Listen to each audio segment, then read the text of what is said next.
Dr. Eric Kelly III and a host of phenomenal speakers from all around the globe for this 7-day virtual event that you don't want to miss.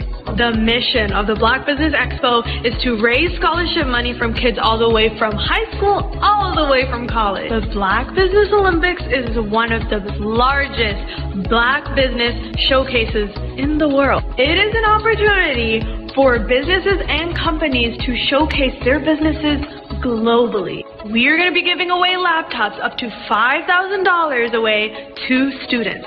Again, I'm Olivia Appleberry, the founder of 2 Cents Finance and one of the speakers for the expo. I am so excited to see you there. For more info, go to www.blackbusinessexpousa.com or call 919-308-9090 and hope to see you there.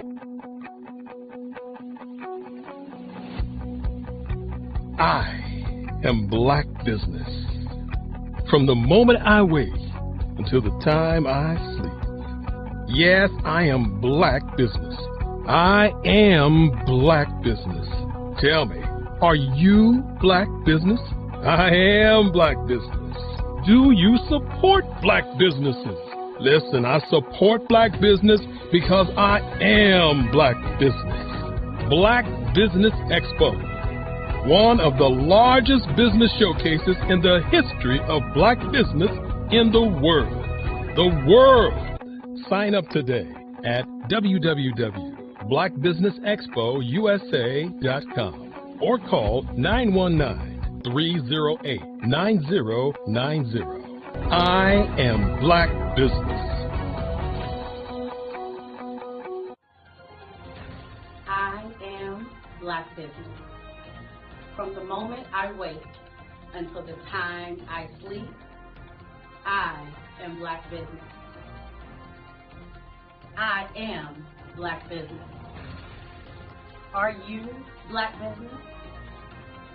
I am Black Business. Do you support Black businesses? I support Black business because I am Black Business. Black Business Expo, one of the largest business showcases in the history of Black America in North Carolina.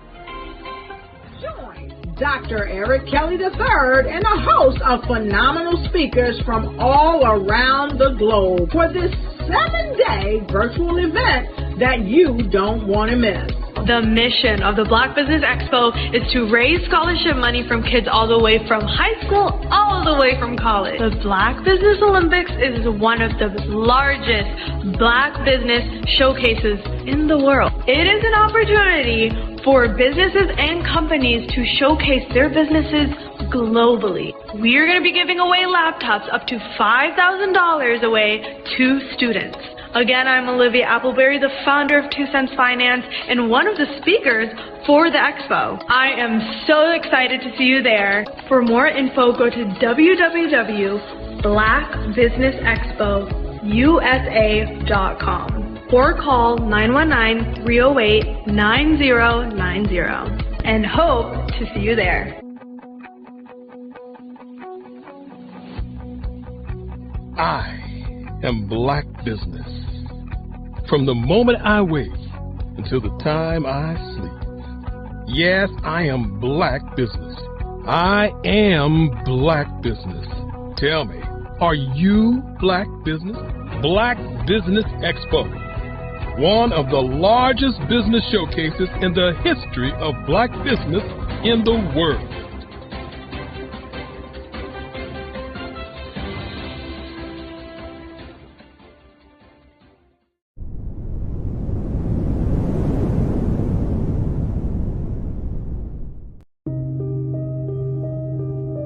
The Black Business Expo is changing my life.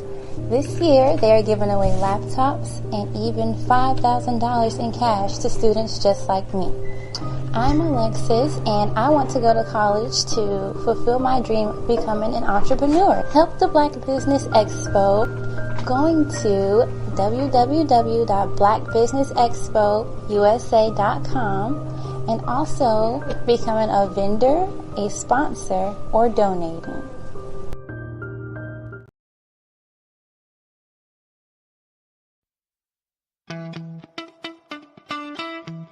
How many times have you been asked to help someone you didn't even know, a student, a business entrepreneur, or did you ever even ask, where did they end up? That business, that friend, that entrepreneur. Well, just maybe they ended up in a gang, bankrupt, homeless, or worse, dead. Maybe they turned to crime, drugs, and alcohol. Did you ever wonder? Did you destroy their dream, or was your life always so easy? At the Black Business Olympics, we started a movement to help students complete. Give them hope and foster success.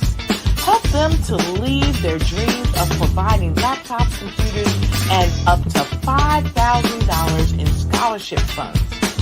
Today, we ask you to help a student, a business owner, or an entrepreneur to realize their dream by sponsoring them, supporting them, and buying from them. Consider this. With $1.6 trillion in our Black community, we only ask for a small donation for our students, our businesses, and our entrepreneurs. And you can change a life today. So I ask you, what are you going to do? Sit on the sideline and watch our students in high school be leaders, miss out on their dream from lack of resources? Or are you going to donate to the movement and change their future and yours as well? Give us a call today at 919-308-9090. Change their life by investing with action to the Black Business Olympic Fund. The Black Business Olympics, one of the largest business showcases of Black business in the history of the world. Over the past few years, we've seen the growth of existing and new initiatives focused on financial inclusion, building global networks, and reducing the wealth gap in response to the idea there's not enough seats at the table. Whether their outcomes are to increase the representation of Black executives on corporate boards, ensure an inclusive global economy, or to create new U.S. African commercial pathways, the strategies are often carried out by separate programs. The question is, should they be? With the continent of Africa being home to more than half of the world's fastest growing economies, the youngest workforce, over 400 companies generating more than $1 billion annually, 700 generating more than $500 million annually that are poised for growth, and being the destination of nearly $5 billion in venture capital in 2021.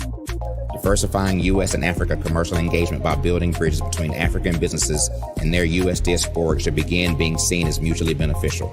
From helping to reduce Africa's enormous capital gap to catalyzing two-way trade opportunities, the COVID-19 global pandemic hopefully has taught us that global challenges and opportunities are more interconnected than we thought. During the pandemic, African companies like Unicorn Flutterwave, insurance provider Reliance Health, ride-hailing app Yasir, and 54Gene, the continent's first bank of DNA on people of African descent, proved that when African companies have access to networks, capital, and information, they grow big, grow fast, and create solutions that are valuable to the world. This is why Be Direct was created. We are the first U.S.-based but African-centric board preparedness and board search company designed to connect U.S. Black talent and corporations to African businesses. Unique and fundamental to Be Direct's success is our process of helping board candidates adapt their experience and networks to an African context before they're connected to high-growth companies that are looking to locally and globally scale. From our focus groups with African business execs and government leaders, we don't ignore the sentiment that business is easy, but people are hard. Having a pool of board candidates with hard-to-access networks and extensive experience across the business life cycle, including successfully raising capital, is table stakes for an initiative like this. So yes, we have that. But corporate or entrepreneurial success in the U.S. does not guarantee success in Africa. Developed alongside industry partners on the continent, our training program, Be Direct Prep, is designed to transpose their experience to create cultural comfort, understanding, and a commitment to helping businesses in Africa scale. Our board governance sessions are African, continental, and country specific. integrated with cultural awareness and dexterity training. Masterclasses led by African industry execs and mentoring and coaching from African continental-based facilitators. But even more unique to Be Direct Prep, we cap off our training program with an immersion trip to help candidates that have not been to Africa before see and feel Africa's complexity and opportunity from African soil. We all know traditional network-based board placement has historically left a lot of us out of ever really being in the paid board pipeline. Our strategy supports the work of many great organizations that are successfully filling seats at U.S. board tables by creating more tables for those that are still left on the sideline. It's time to start seeing the role and value of U.S. Black talent and businesses on the continent of Africa differently. Old perceptions and habits limit economic inclusion. Let's transition Black talent and the African businesses they will support from the periphery of the global economy to its core. Living in a global lockdown, we all know now how fast local and global economies can change and see the value of having businesses that hire, strengthen local value chains, and even grow globally. Status quo in any form holds back progress. We must democratize U.S.-Africa commercial engagement by socially and economically connecting cultures that have long been disconnected. It's time for Africa's U.S. diaspora to redefine their global value by helping African businesses scale continentally and globally.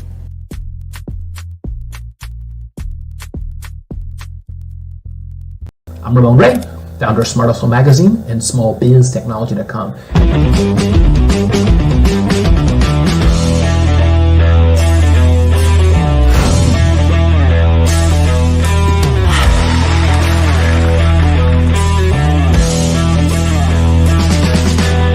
You're here today to celebrate small business success. Stand up on your feet. You rocked the house. Hey, thank you. It was amazing. Didn't we learn?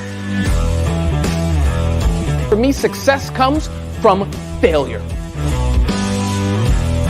One thing not to do is shake somebody's hand like this.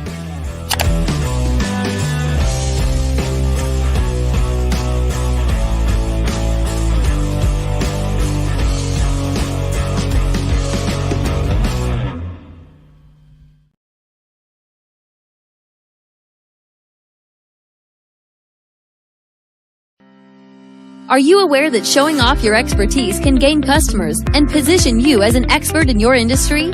Consumers need confidence to purchase, so let us showcase your knowledge by interviewing you for a 3 to 5 minute video.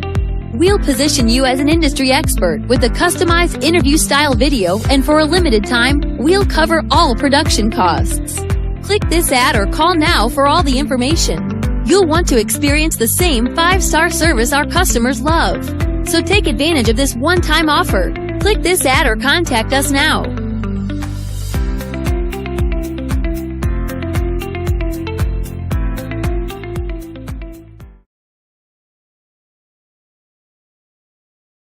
I was born in a little village on the island of Haiti. Many deadly diseases pounded me. It is as if they were on a mission to end my existence on this earth.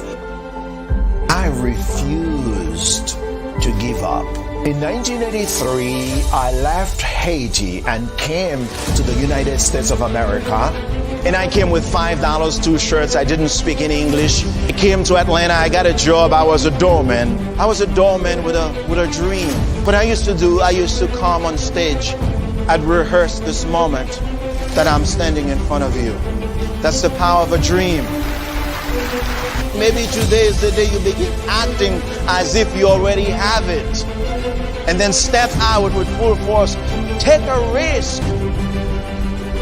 No condition is permanent. Don't let your situation distract you. You are chosen. You are called. You are born for a purpose in this life. Did you know women represent just 3% of Fortune 500 CEOs and less than 15% of corporate executives at top companies worldwide? Have you wondered what the secrets are to getting into the top ranks, whether in the private or public sector? Do you want to figure out how to stop being held back in your career or passed over for promotion? Then you're in the right place. Hi, I'm Dr. Madeline Ann Lewis, President and CEO of the Executive Women's Success Institute. I have decades of experience in the military, the federal government, and corporate America, and my mission is to help women succeed and tap into their full potential. I want to reach 1 million plus women around the world to become the leaders they are meant to be. So if you want to move into a management or executive level position, or maybe you are a female veteran transitioning out of the military into business entrepreneurship, then reach out to the Executive Women's Success Institute at 301-693-3284. Let us get you on the fast track to success. Hello, I'm Dr. Madeline Ann Lewis, President and CEO of the Executive Women's Success Institute. And my genius is helping women accelerate the path to success.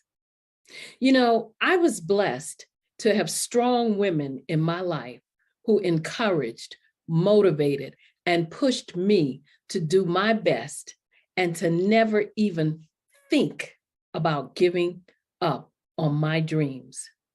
So I say to women, we must show up to rise up.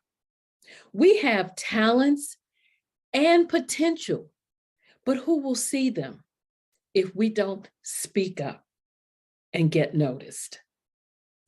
I know that women are a tremendous resource on this planet, and there is nothing more fulfilling than helping a woman tap into her full potential.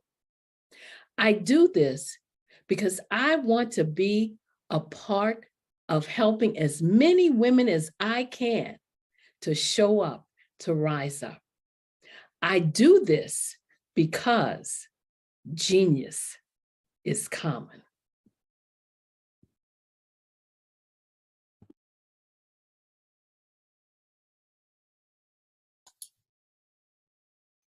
Hi, I'm Barbara Smith. Genius is common. My genius is executive coaching and professional corporate training. As the master executive coach and corporate training ambassador for the Genius is Common movement, I help business owners craft their stories in such a way that you know exactly what they do, what they have, and what they bring to the table. Many times as business owners, we are asked, so what do you do for a living? And we could be crushing in our businesses, but we're not quite sure exactly what to say in a short amount of time. Well, I help you take those stories that are the reason why you're in business and why you're so passionate about your business and craft them in such a way that people are drawn to you as opposed to being repelled by you. Because every conversation, every time you talk to someone about your business, you are excited about it. But are you really conveying what you do, what you have, and what you bring to the table? And do really people understand why you care so much and why they should care that you have the solution to their problem? Well, I'm here to help you with that. As a master storyteller, I can help you with your stories and spin them in such a way that they are intriguing and fascinating. People want to listen to you talk about your business. That's why at the Genius is Common movement, I am the master executive coach and professional training ambassador. That's my genius. And genius? Oh yeah, it's common.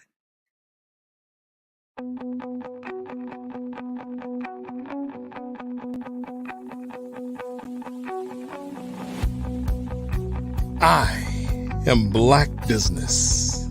From the moment I wake until the time I sleep. Yes, I am Black Business. I am Black Business. Tell me, are you Black Business? I am Black Business. Do you support Black businesses? Listen, I support Black business because I am Black business. Black Business Expo, one of the largest business showcases in the history of Black business in the world. The world! Sign up today at www.blackbusinessexpousa.com or call 919-308-9090. I am Black business.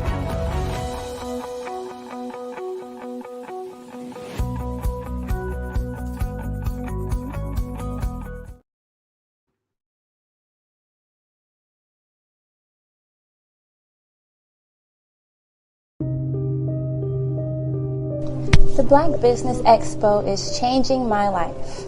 This year, they are giving away laptops and even $5,000 in cash to students just like me.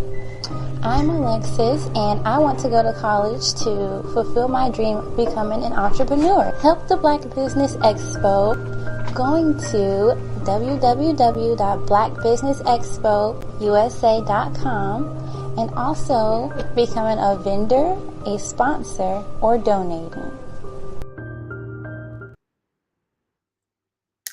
Good afternoon, business owners, entrepreneurs, thought leaders, and corporations. Welcome to the Black Business Network. My name is Spiritual Teak, and I'm your business moderator for this afternoon on the Black Business Network. The Black Business Network is a 24-hour business network showcasing Black businesses, Black owners, entrepreneurs, thought leaders worldwide. We have speakers from North Carolina, London, Singapore, Africa, Japan, and cities all over the United States. The Black Business Network is a global community sharing its business knowledge to empower, inspire, and educate businesses about business. This afternoon, our first keynote speaker is Erica Mann. Erica is a CEO who attended North Carolina A&T State University and received her undergraduate degree in public relations.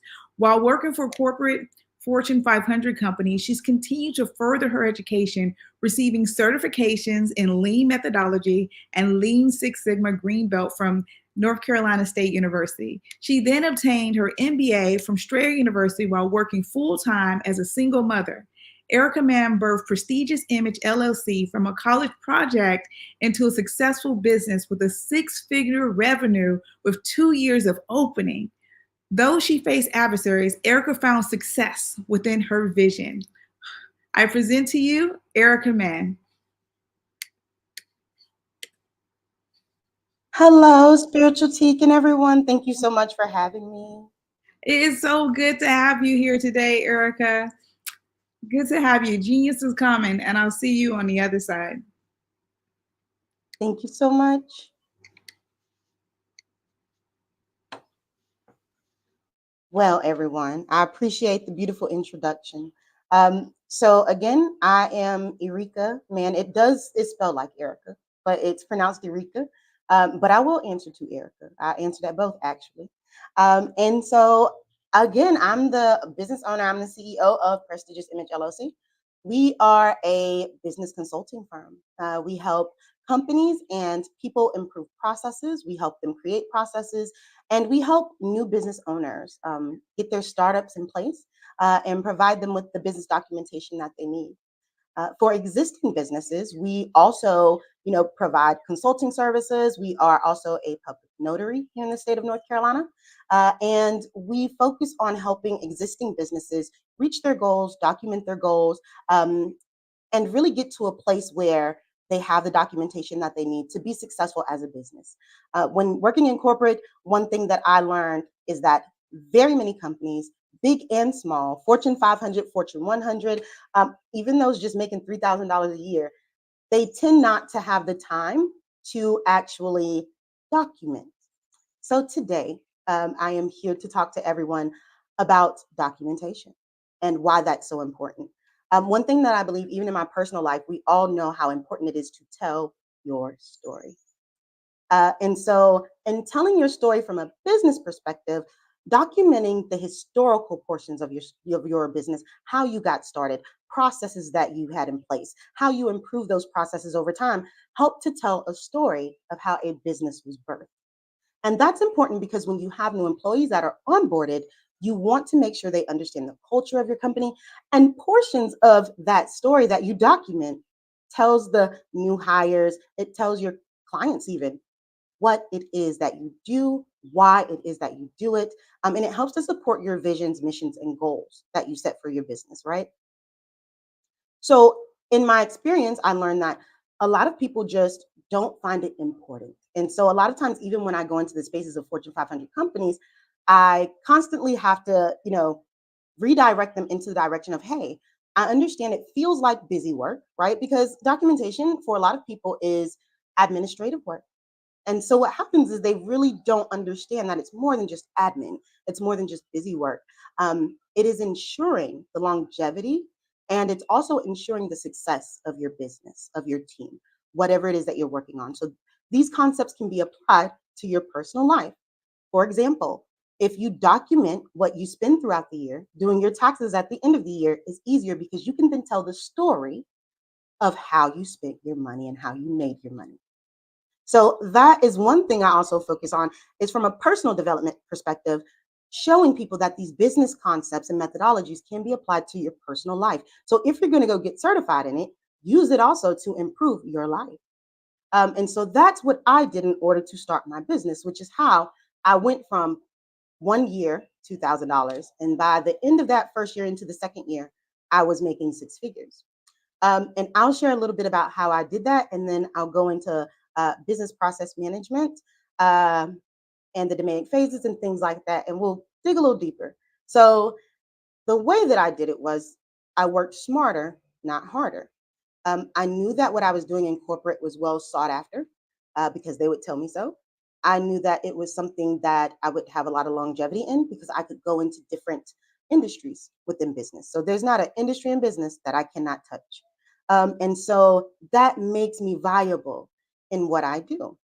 Well, when I realized that, and I would go to W-2 work, and people would say, we'll certify you in this, or we'll help you educate you in that. And then they would give me opportunities to then teach that to other people.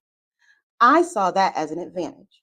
And I saw it as reciprocity. So while working there, I would go and enroll in programs, get my certifications, and I might be there for a few years, 3, 4, 5, longest I think was 7 years.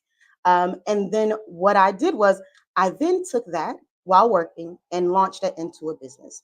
It took me roughly about $300, $400 to build a website, get an EIN, and then move forward with transitioning. So because I had good work history, I was able to then translate that into what they call a corp-to-corp contract, or C2C.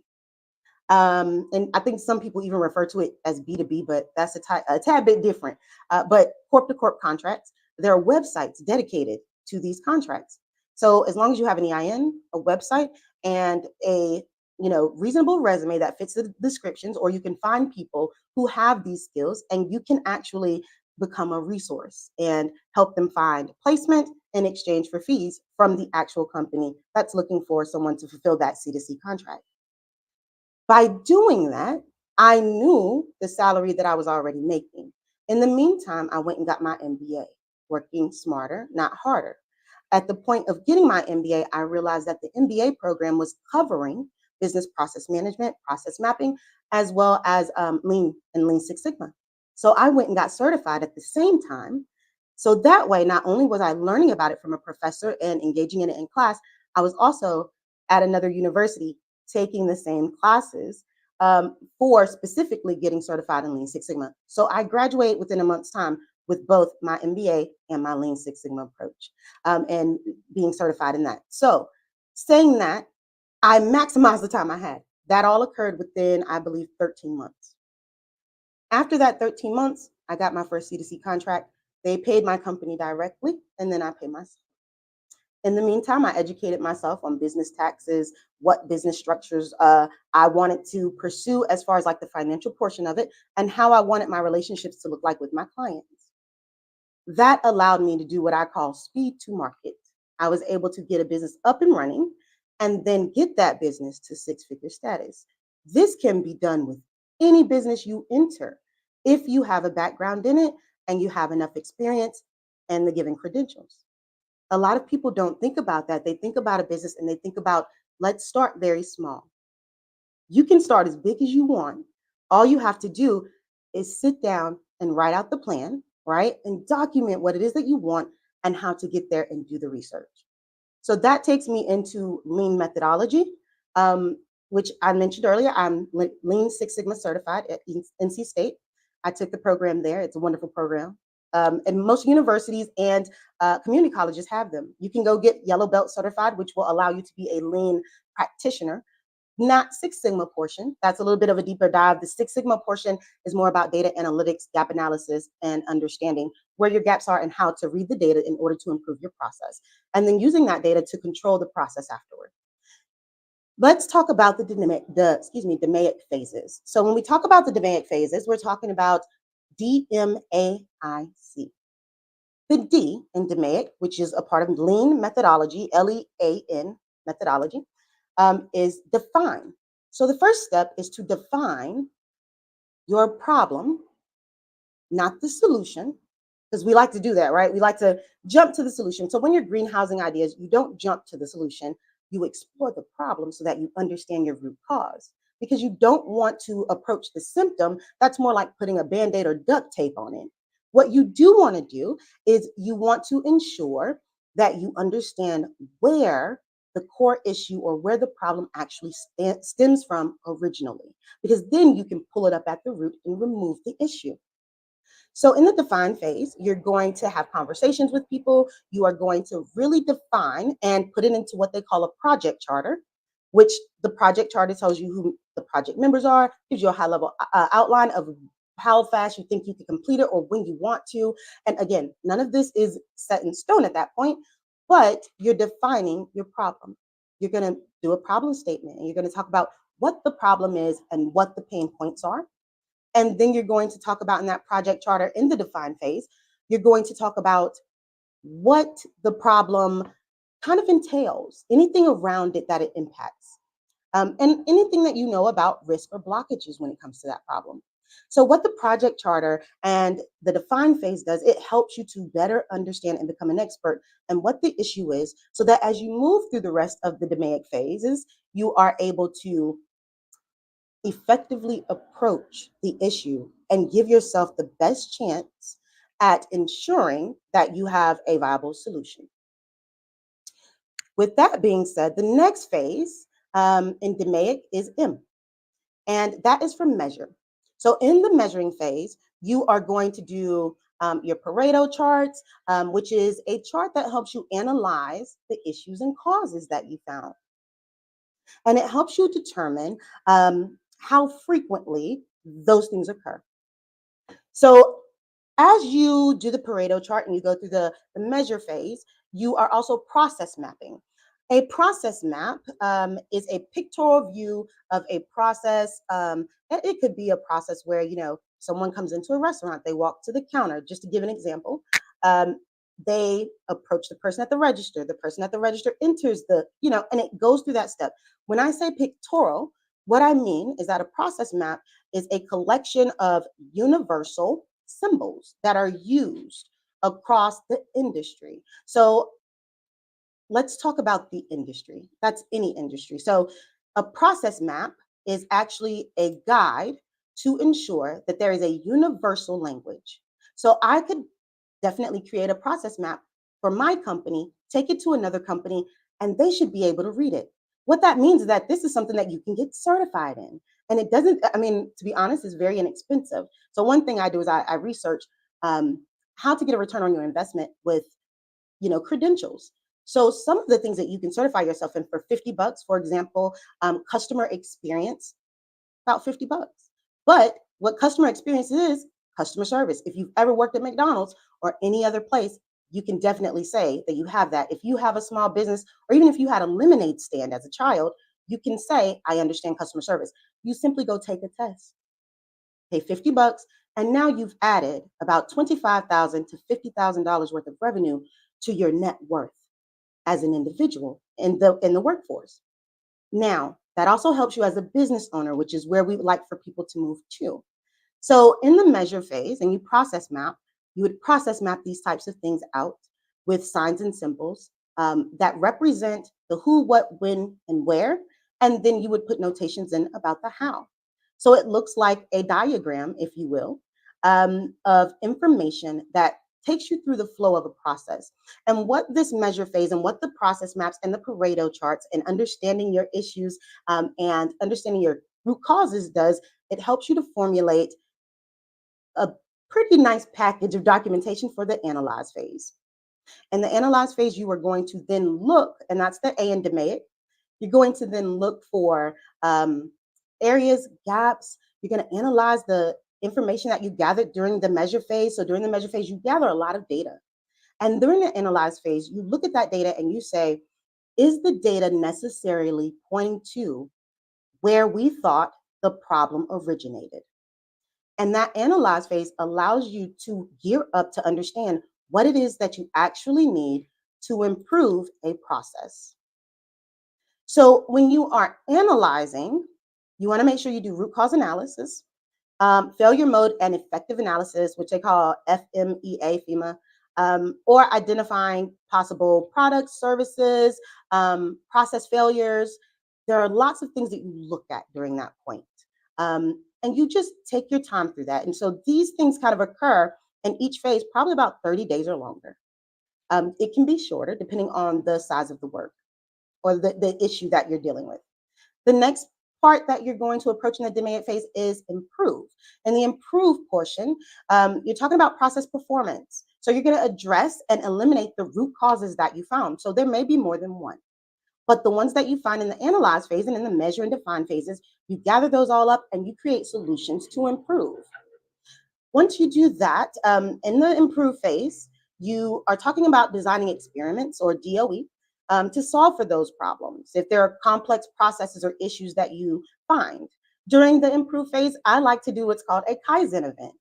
The Kaizen event is really just a rapid change event, happens over a few days, and people commit to sitting in something like a business war room for maybe a few hours a day to a full day. And they focus on the narrow portions of the project work as a team. So as a team in the Kaizen event, everyone's going to get together. They're going to talk about the problems that were documented, and literally they're going to put on paper, on a wall or on a marker board, what those problems are. And you collaborate together with having the right people at the right time. So those who understand the issue, those who understand the problems, the individuals who, not necessarily the leaders, okay, they come later, and they come at the beginning because they help to kind of approve things. So if you are a leader, you would be there to make sure that you understand the project charter and that you understand the improvements that are being implemented and that you approve of that. But the team that's working on that will be in these Kaizen events, focusing on how to approach each and every one of these root causes that you found. During the improve phase, you're going to also work with maybe a development team if you're working on something technical, or another project team who will, I guess, put out an output of that improve phase. So whatever your output is, whatever your end goal is, they will work on creating those solutions for you. And so once they get to the point of creating those solutions, they will go through project and or product phases themselves to get that done. After the improvements have been completed, they are then implemented. So now we are at the C part of DMAIC, and that would be control. So after you get to a point of improving that process, you're going to control it. You're going to look at it from a future process performance perspective, right? And you're going to have a control plan, which is a document that is needed to help you improve the process at its current level, right? So it's going to help you make sure that you're looking at the documentation as far as the data on a consistent basis. Normally that looks like pulling data at the end of week 1 after the improvement, at the end of week 2, at the end of month 1, month 2, month 3. They can last anywhere between 90 and 120 days on average. And so you're going to go through a statistical process for monitoring the improvement behaviors. You really want to look at how those improvement behaviors align to what you expected in your outcome. The reason why you do that is because you never want to implement something and say, oh, well, it's done. Because maybe what you implemented needs to be improved upon. And that's where in Lean and in the DMAIC phases and business process management and business process mapping, we talk about leaning into things. really looking at it and looking at it from a perspective of how can we improve it from a stance of transparency and truth, right? So you want to be honest with yourself, you want to be transparent with your team, and you want to be accountable so that you can give yourself the best outcome possible at success. Sometimes this means that you have to understand failing fast. It is okay to fail because failing is not a loss. It's actually a way for you to get an experience, to learn a lesson. So you never really fail. It's always a win. So with that perspective in mind, if you implement something, after you improve it and then you implement it in the control phase, if you realize, hey, this isn't the improvement success I expected, this isn't the rate of success I expected, or this isn't the outcome I expected, then what you want to do is go, you know what? It's okay. We failed fast. We know that something needs to be tweaked. And you go right back to the define phase. You look at the process that you implemented at the end of the control, and you say, how can we improve this again? That way, you get what's called speed to market. You can improve continuously, continuous improvement, lean thinking, right? And that way, you have a better chance of improving time and time again and getting to perfection faster than taking 4 years to get something to the market that's in perfect condition. So nothing's ever really perfect. So what we learn is that it's better to go through the DMAIC phase again and again. And that leads us to what I said before when we started here, which is you can apply this to your life, right? So you can lean in to what hurts. You can lean into the pain, especially as a business owner, being a Black business owner. I'm very aware of mental health. I'm very aware of, making sure that there's work-life balance because we deal with things that are internally traumatic to us.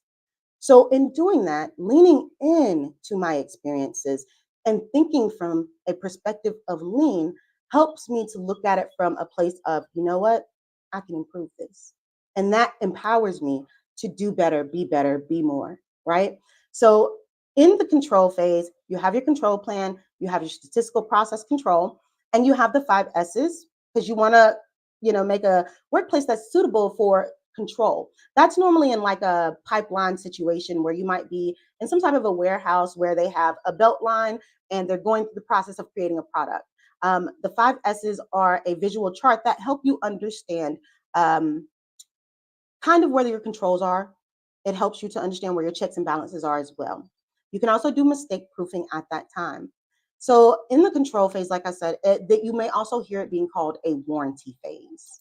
All right, so it's just a time period where you are reviewing the data and making sure that what you implemented is actually having measurable success. So let's talk about measurable success in business and in personal. Measurable success is kind of like having a goal that you have a time frame around that is measurable, meaning you can have metrics around it and you can go pull those metrics. For example, if you want to save money, you create a bank account.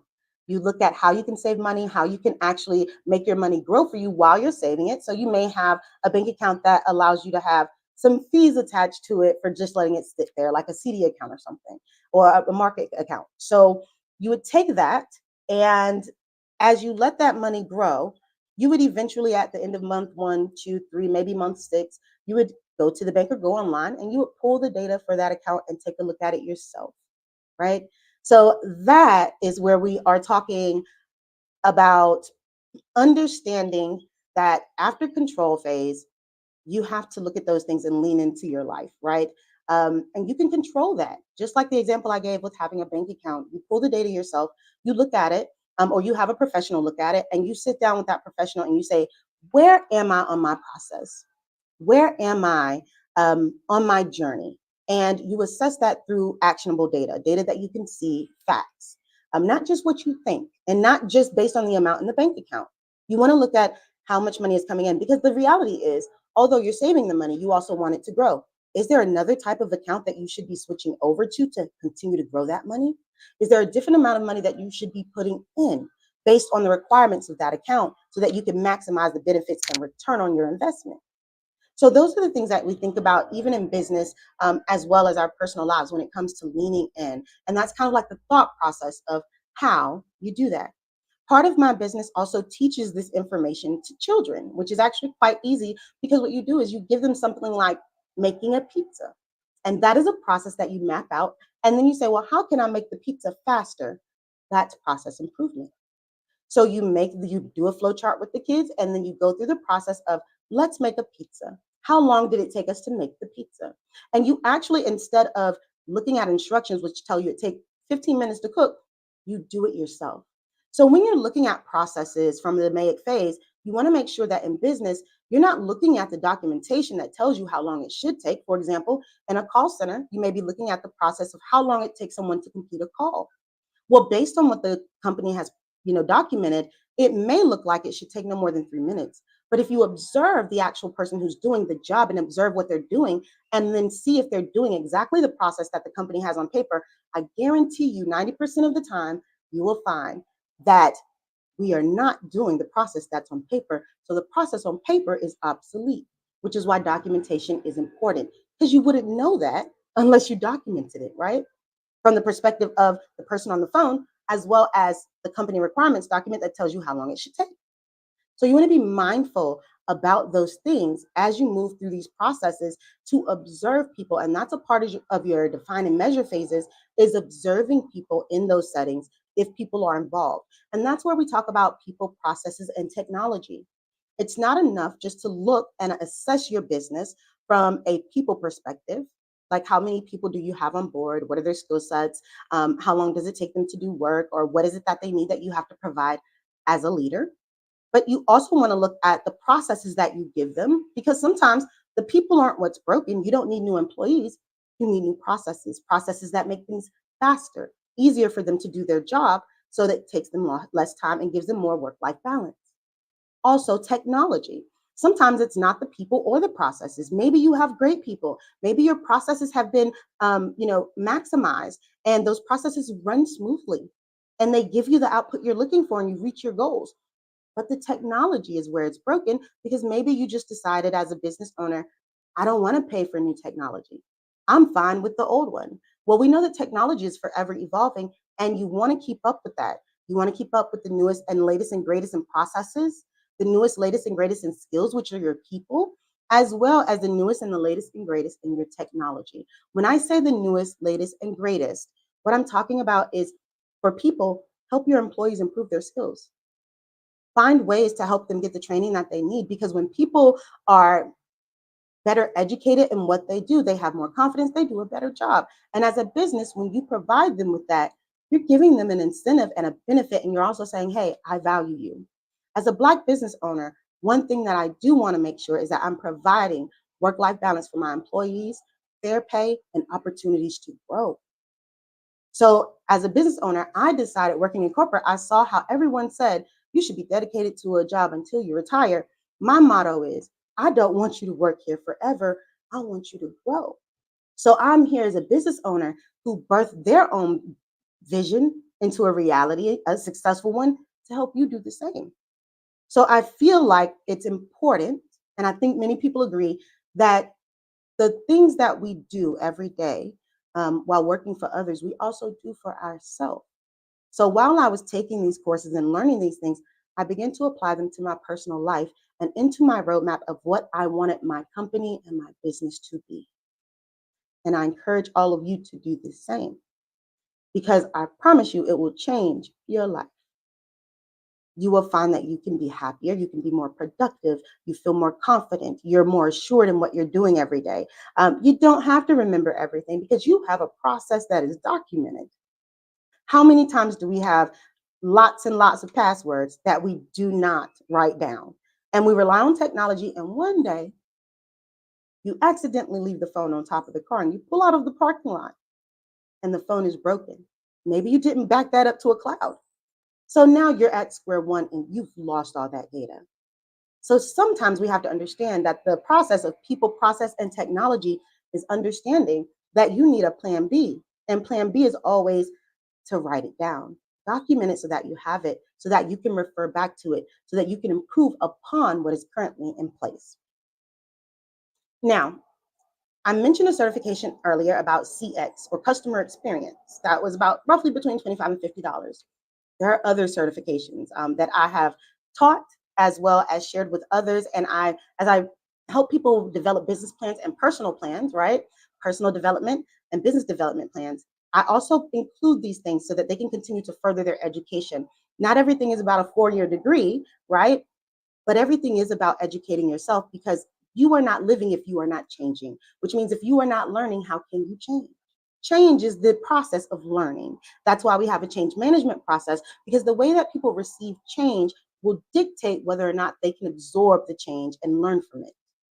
So with that being said, another one that people can use and get certified in is business process mapping. You can do that by going to omg.org, I believe, or Object Management Group is what you can Google.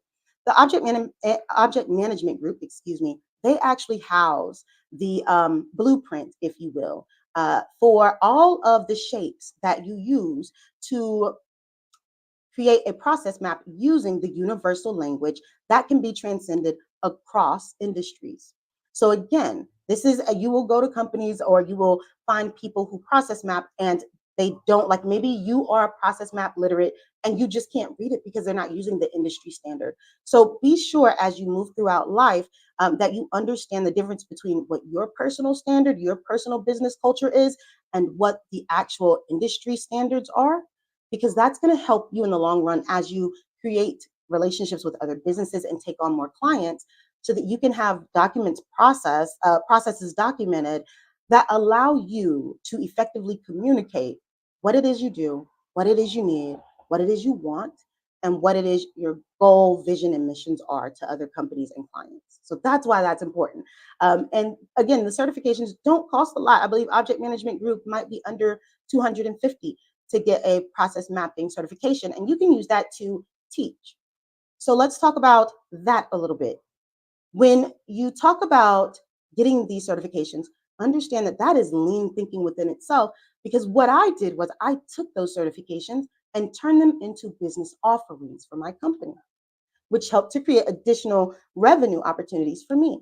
So once I got certified, I said, you know what? I can teach people how to business process because I've done it and I'm certified. And when you come from that perspective, people are more inclined to help you. So I hear a lot of people say, well, you don't need certifications, you don't need these things, but you do need to educate yourself. That is important. So make sure that whether it's traditional education or you doing the research and then doing the work yourself, understand that when you walk into that room as a business owner or as an individual, that you have given yourself the best opportunity at success by understanding how these things, impact your life and how you can utilize them.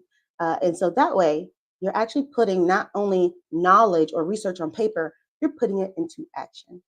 And so that is what I wanted to share with all of you today in regards to making sure that you understand lean methodology or lean thinking, which are the DMAIC phases: define, measure, analyze, improve, and control, as well as business process mapping that you will do in likely the define or measure phases, which is just, universal notations, right? So we use those objects to make sure that we are telling our story or mapping our processes, because it's really a story, in regards to using something that is a notation that is universal language, just like you and I, like math is a universal language, right? So understand that you might want to look at universal languages across the industries you serve or in your personal life, because they exist. Music is a universal language, so is art. So all of these things are interconnected. And so as you move throughout getting certified in lean and helping your customers and improving your business and setting those goals and reaching new heights and setting the bar for yourself, use the mindset that you can achieve anything, that even if you fail fast, and that what you want wants you. Erika, I love that. And I pronounced your name properly this time. Apologies. Oh, you are fine. Thank you. Erika, I love that. What you want wants you. You dropped some for real nuggets. I was in here taking notes myself. It's been a pleasure having you here this afternoon. Can you tell us, and those who are watching and be watching the replay, what's the best way to get in contact with you? The best way to get in contact with me is at www.prestigious, GIOUS, image, IMAGE.work, WORK. Or you can reach me at what looks like Erica Mann at prestigiousImage.work. And either way will work, and I respond within 24 to 48 hours. Oh, that is beautiful. That is beautiful. Thank you very much again. And genius is coming, and we'll see you on the other side. Thank you. No worries. The Black Business Expo mission is to raise funds for high school seniors going to college for K through 12 entrepreneurs. This expo is a fundraiser for students. The expo is a fundraiser for students, you can go to the website www.blackbusinessexpousa.com to donate to the scholarship fund, or use Cash App on the screen below and say the Cash App sign BBXUSA. Our goal is to give laptops up to $5,000 to 10 students. Students can register online at www.blackbusinessexpousa.com. Every dollar counts, so we want you to remind you to donate to the scholarship fund. We want to thank our Black Business Expo USA sponsors, the NC100, Moody Capital Partners, Sway Soul, Lotus Ritchie Coaching and Training, Carolina, Virginia Minority Supplier Development Council, Step Management, The Hello LLC, Barbara H. Smith LLC, Margie McLean Foundation Incorporated, Genius is Coming, Earth Essentials, 5-Star BDM Media, Mullane Shaney Global, Executive Women's Success Institute, The Quality Coaching Company, Superwoman Business Services, Creative Force Studios, Lee Entertainment, Artist App Design, Black Business Expo USA. Genius is coming, and I'll see you on the other side.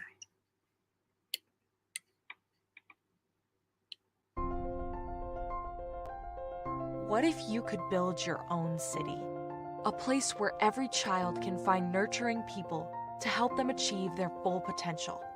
A place where every adult can access job training support, where health education is abundant, where social justice ruled the land. A place without limitations. Welcome. You have arrived at STEM City USA. It is what every city should be. A safe and trusted community where you find people and resources to help you become everything you are and beyond. STEM City is unlike anything you have ever experienced. It is a digital twin of the world around you, only better. STEM City is about energy and soul renewal. It is more than a digital world. You can almost feel the power of live cultural events, music, and theater. STEM City promises a better future for children with caring mentors and hands-on activities with dedicated tutors to support our youth. STEM City is your passport to a healthy lifestyle with weekly events addressing our community's many issues. STEM City is your financial well-being with helpful information on wealth management, career advancement, job training, and so much more. STEM City is the community you deserve. It is the city where your dreams can come true. STEM City USA, a place in the sky that is accessible to all who reach for the stars.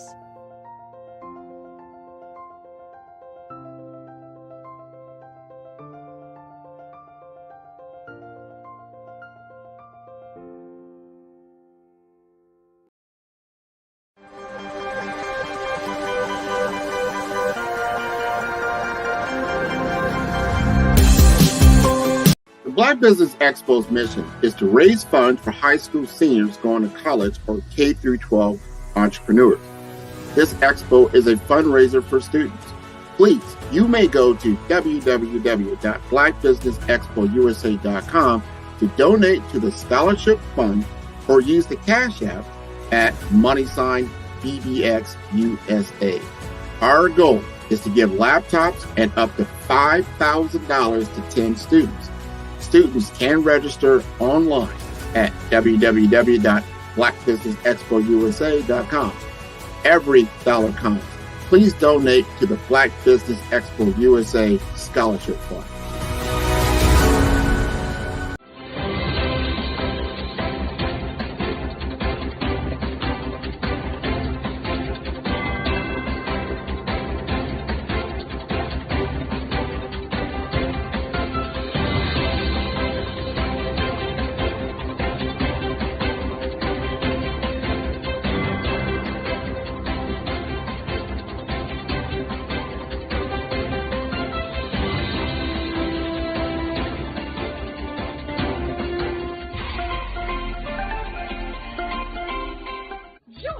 Dr. Eric Kelly III and a host of phenomenal speakers from all around the globe for this 7-day virtual event that you don't want to miss. The mission of the Black Business Expo is to raise scholarship money from kids all the way from high school, all the way from college. The Black Business Olympics is one of the largest Black business showcases in the world. It is an opportunity for businesses and companies to showcase their businesses globally. We are going to be giving away laptops up to $5,000 away to students.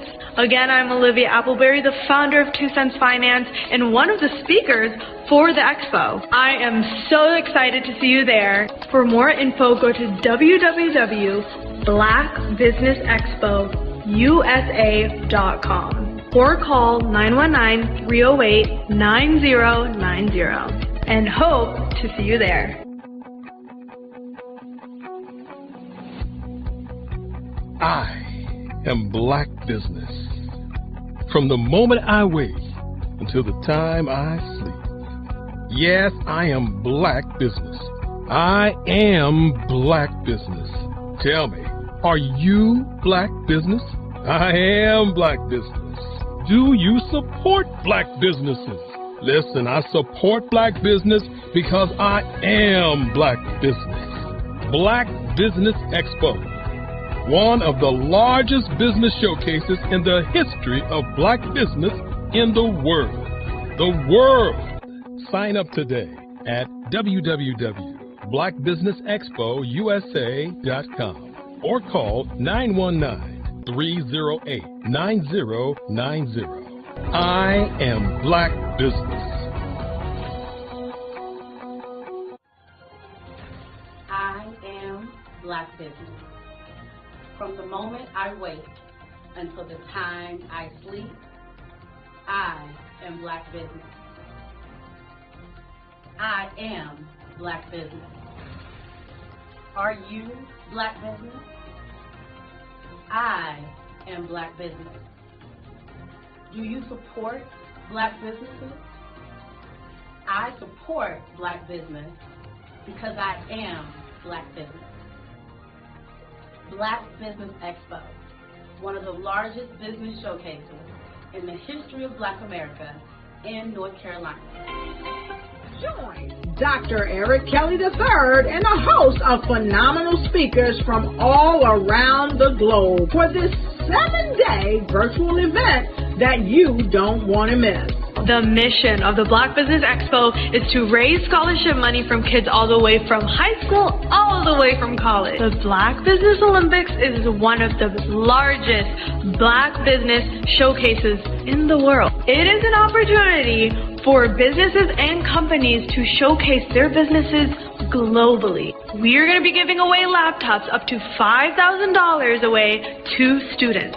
Again, I'm Olivia Appleberry, the founder of 2 Cents Finance and one of the speakers for the expo. I am so excited to see you there. For more info, go to www.blackbusinessexpousa.com or call 919-308-9090 and hope to see you there.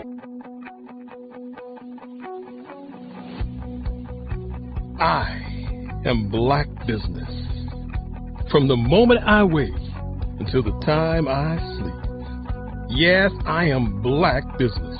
I am Black Business. Tell me, are you Black Business? Black Business Expo, one of the largest business showcases in the history of Black business in the world.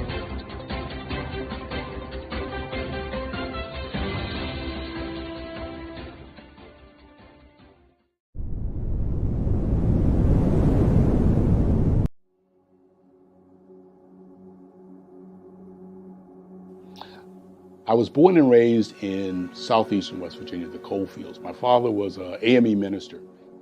For me, I was very fortunate. Even though I grew up in the segregated South, I was surrounded by flourishing Black businesses. Doctors, lawyers, bankers, dentists. They were all there and they were all successful. And I guess that's part of my dream, is to see that success come back. My name is Joseph Simmons. and I am the founder of the Center for Micro Entrepreneurial Training. We have this moment in time where we can change the trajectory of people, and our focus is on women, Black and brown entrepreneurs, and their access to capital, their ability to build thriving businesses, the ability to employ people. There's a study that showed that in those three communities, especially Black and brown communities, $1 stays in those communities for 30 minutes. In white community, $1 stays in their communities for 8 hours. So think about it. For you in a Black or brown community to get gas, to get food, to go to a restaurant, you've got to leave your community, take those dollars out of that community and take it to another community that's already being well served. So if we can reverse that, if we can go from 30 minutes to an hour to 2 hours, that's progress. That's what we need to do.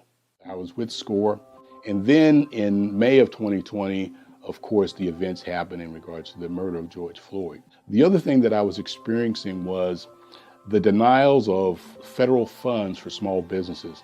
And it revolved around one thing. These businesses were not being prepared for grants and for government programs.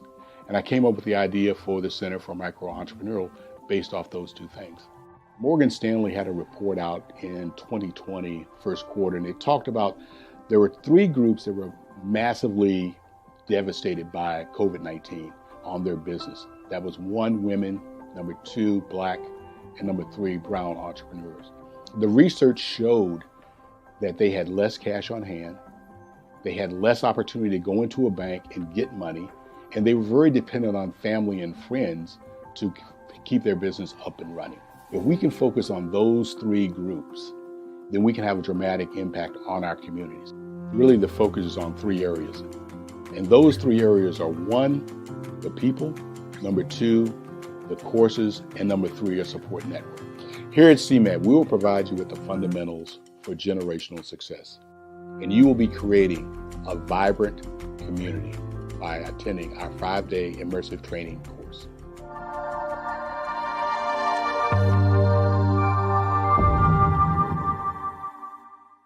Are you a forward-thinking entrepreneur or business owner? The world is changing faster than ever, and it's time to pivot and adapt to the future. Hello LLC is here to help you do just that. Hello stands for helping enterprises leverage leading-edge optimizations. Our innovative solutions can streamline operations, reduce overhead costs, and give you a competitive edge in a market projected to reach $5 trillion by 2030. By pivoting to the metaverse, businesses can tap into a rapidly growing market that is projected to be a significant part of daily life for 25% of Americans by 2026. As a full digital metaverse agency, the Hello LLC can help you create custom solutions to streamline operations, increase productivity, reduce costs, and drive brand recognition. Why should you pivot to the metaverse with the Hello LLC? By leveraging cutting-edge technology, you can provide immersive experiences for your customers, expand your global reach, and unlock new revenue streams. Contact us today to make the pivot.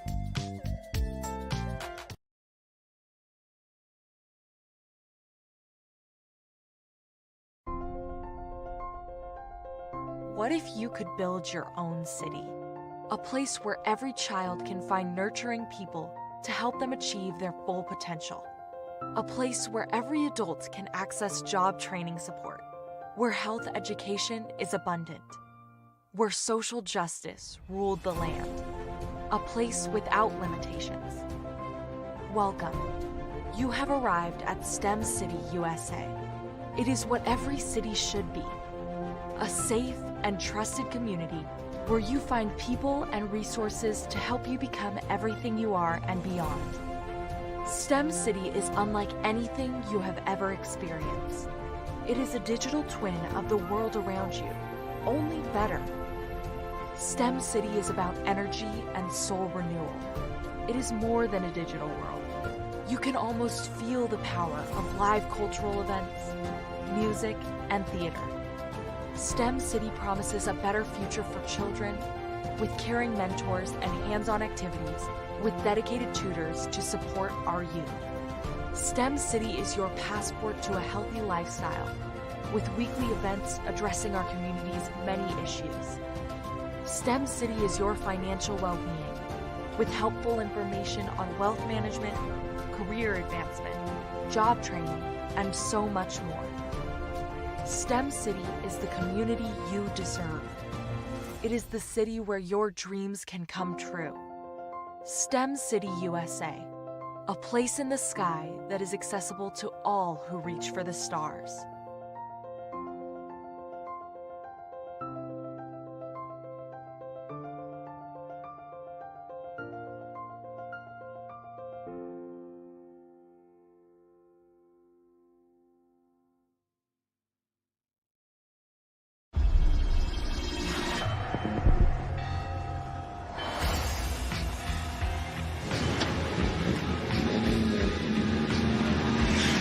La connexion. La connexion.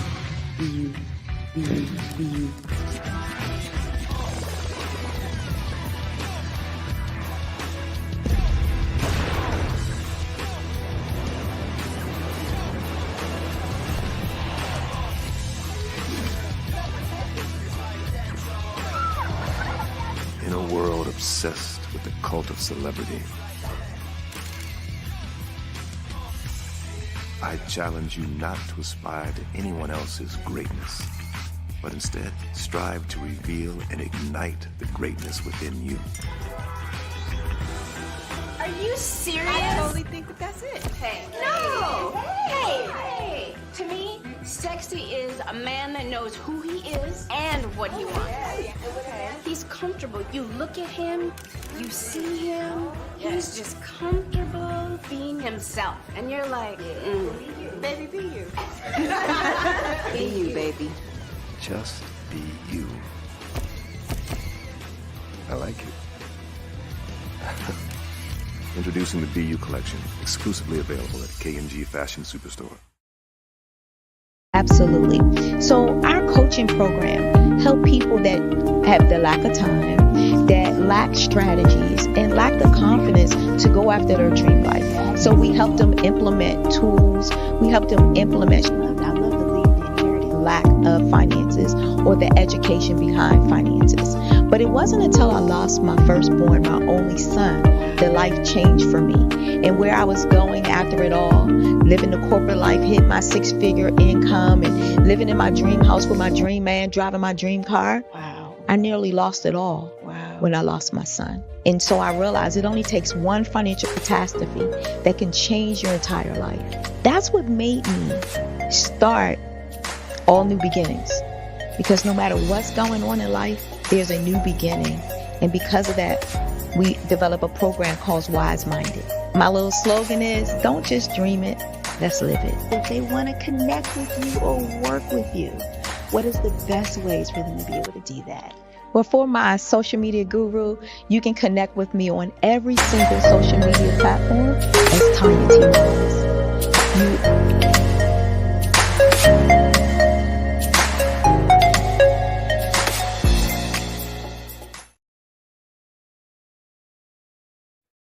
Hey everyone, it's Grant McGaw, CEO of 5-Star BDM and host of the award-winning Follow the Brand podcast and TV series, where I help you to build a 5-star brand that people will follow. My genius is personal brand development through intelligent communication and helping you achieve your business and career goals. I am a requested speaker on digital technology and brand development issues. I want to work with you to increase the value of your current opportunities while attracting new ones. Every one of you is unique, and we all share challenges that can be addressed through smart branding.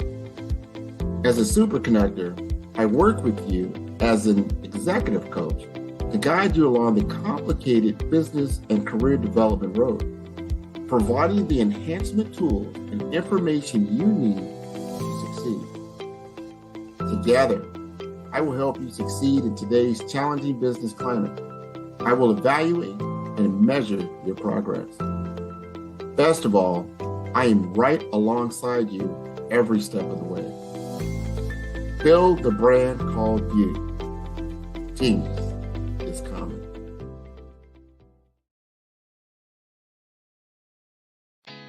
Did you know women represent just 3% of Fortune 500 CEOs and less than 15% of corporate executives at top companies worldwide? Have you wondered what the secrets are to getting into the top ranks, whether in the private or public sector? Do you want to figure out how to stop being held back in your career or passed over for promotion? Then you're in the right place. Hi, I'm Dr. Madeline Ann Lewis, President and CEO of the Executive Women's Success Institute.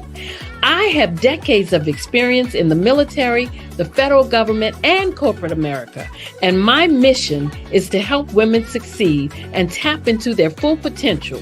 I want to reach 1 million plus women around the world to become the leaders they are meant to be. So if you want to move into a management or executive level position, or maybe you are a female veteran transitioning out of the military into business entrepreneurship, then reach out to the Executive Women's Success Institute at 301-693-3284. Let us get you on the fast track to success. Hello, my name is Kiasi Helm and I'm 14 years old. I think my genius would probably have to be setting goals and achieving them. I say this because ever since I was young, I always wanted to be an author, and at age 11, I ended up achieving this. But not only did I end up becoming an author, I ended up becoming a public speaker, a publisher, a business owner, all these great things. The name of my business is Written by Kids Publishing Company. I decided to start this company because I thought it was important for me to help kids my age express themselves through literacy and just achieve their own goals. Because to me, achieving goals is the best thing in the world to feel. It's you just achieving things and aspirations that you set for yourself. And I know that everybody is capable of this, because even if you don't end up achieving the goal, you still tried your best, and that's the most important thing. And everybody is capable of this because genius is common. Thank you.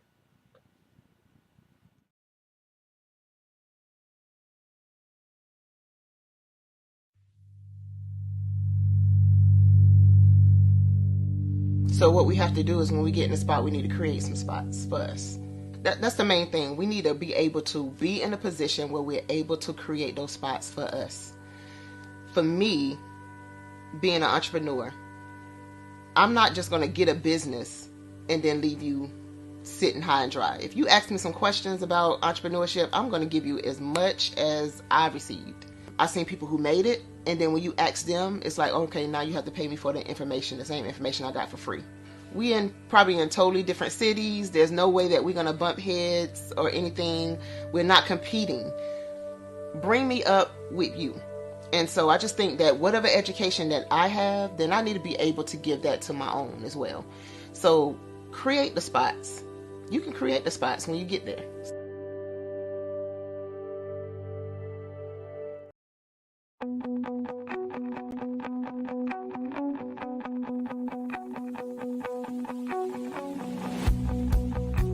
I am Black Business. From the moment I wake until the time I sleep. Yes, I am Black Business. I am Black Business. Tell me, are you Black Business? I am Black Business. Do you support Black businesses? Listen, I support Black business because I am Black Business. Black Business Expo, one of the largest business showcases in the history of Black business in the world. The world! Sign up today at www.blackbusinessexpousa.com or call 919-308-9090. I am Black Business.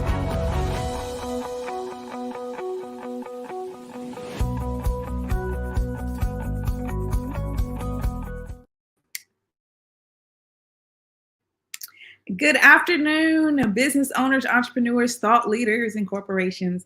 Welcome to the Black Business Network. My name is Spiritual Teak, and I'm your business moderator for this afternoon on the Black Business Network. The Black Business Network is a 24-hour business network showcasing Black businesses, Black owners, entrepreneurs, and thought leaders worldwide.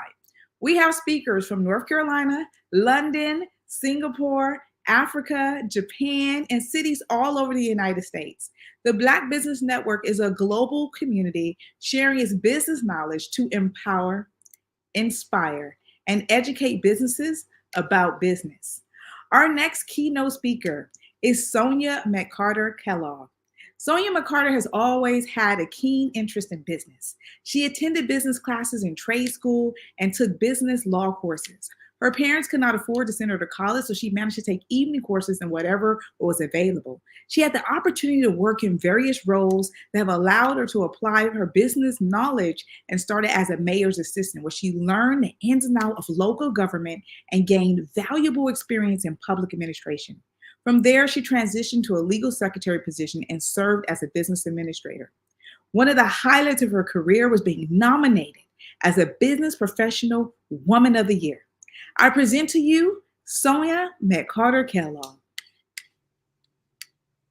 Hi. Hi, gorgeous soul. Thank you. Genius is Good coming. morning. Good morning. Genius is coming. Well, afternoon. Genius is coming. Yeah, afternoon. Yes, absolutely. Absolutely. Genius is coming, darling. And I'll see you on the other side. Have a good show. Thank you.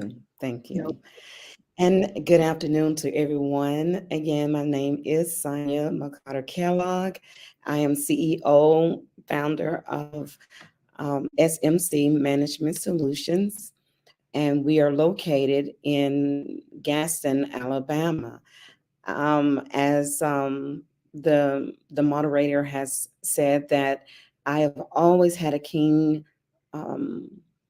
interest in business, which drove me to taking many classes and courses as I could that related to business, some in economics, government, business law, accounting, whatever I could find to do, or whatever courses I could find to take, I took those. Also, I later on took college.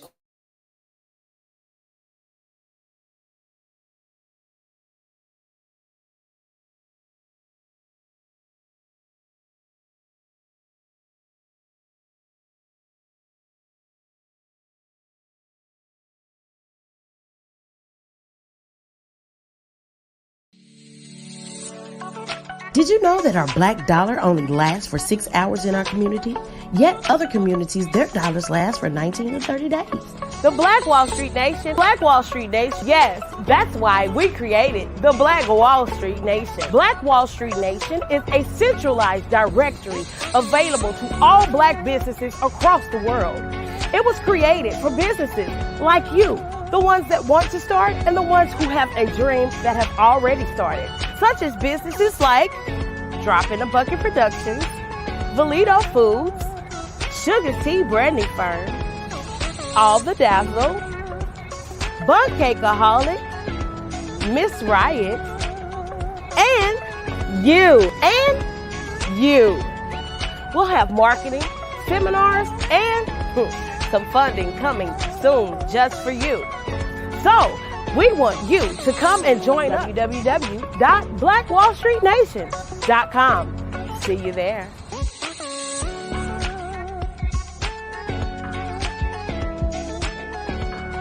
Absolutely. So our coaching program help people that have the lack of time, that lack strategies, and lack the confidence to go after their dream life. So we help them implement tools. We help them implement. I love to leave the inherited lack of finances or the education behind finances. But it wasn't until I lost my firstborn, my only son, that life changed for me.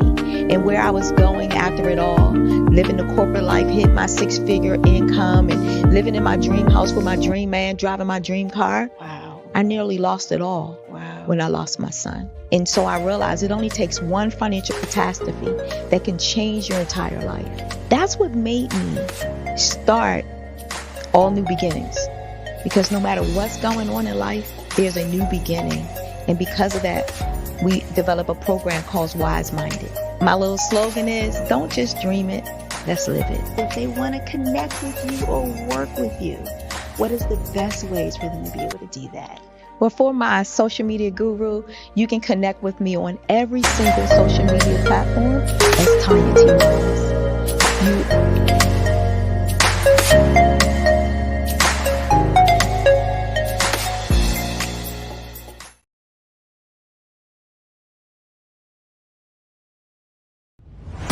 Social media is evolving. It's more vibrant, more colorful, more energetic, and so are you. It's not just photos anymore. It's video, it's audio, it's subscription. And now there's Fanbase, a new monetized social network. Fanbase delivers the complete native app experience with full content monetization for every user. No algorithms that shadow ban your engagement or growth, and no ads. Follow anyone for free and subscribe directly to your favorite creators for $4.99 a month. Plus, show some love by tipping on any post. Also, make a Fanbase page and monetize your content the same way. Finally, connect with your followers by posting the amazing content you already create. And now, get paid for it. It's time to energize and monetize. Because everyone's a fan of something, and everyone has a fan base. Over the past few years, we've seen the growth of existing and new initiatives focused on financial inclusion, building global networks, and reducing the wealth gap in response to the idea there's not enough seats at the table. Whether their outcomes are to increase the representation of Black executives on corporate boards, ensure an inclusive global economy, or to create new U.S. African commercial pathways, the strategies are often carried out by separate programs. The question is, should they be? With the continent of Africa being home to more than half of the world's fastest growing economies, the youngest workforce, over 400 companies generating more than $1 billion annually, 700 generating more than $500 million annually that are poised for growth, and being the destination of nearly $5 billion in venture capital in 2021. Diversifying U.S. and Africa commercial engagement by building bridges between African businesses and their U.S. diaspora should begin being seen as mutually beneficial. From helping to reduce Africa's enormous capital gap to catalyzing two-way trade opportunities, the COVID-19 global pandemic hopefully has taught us that global challenges and opportunities are more interconnected than we thought.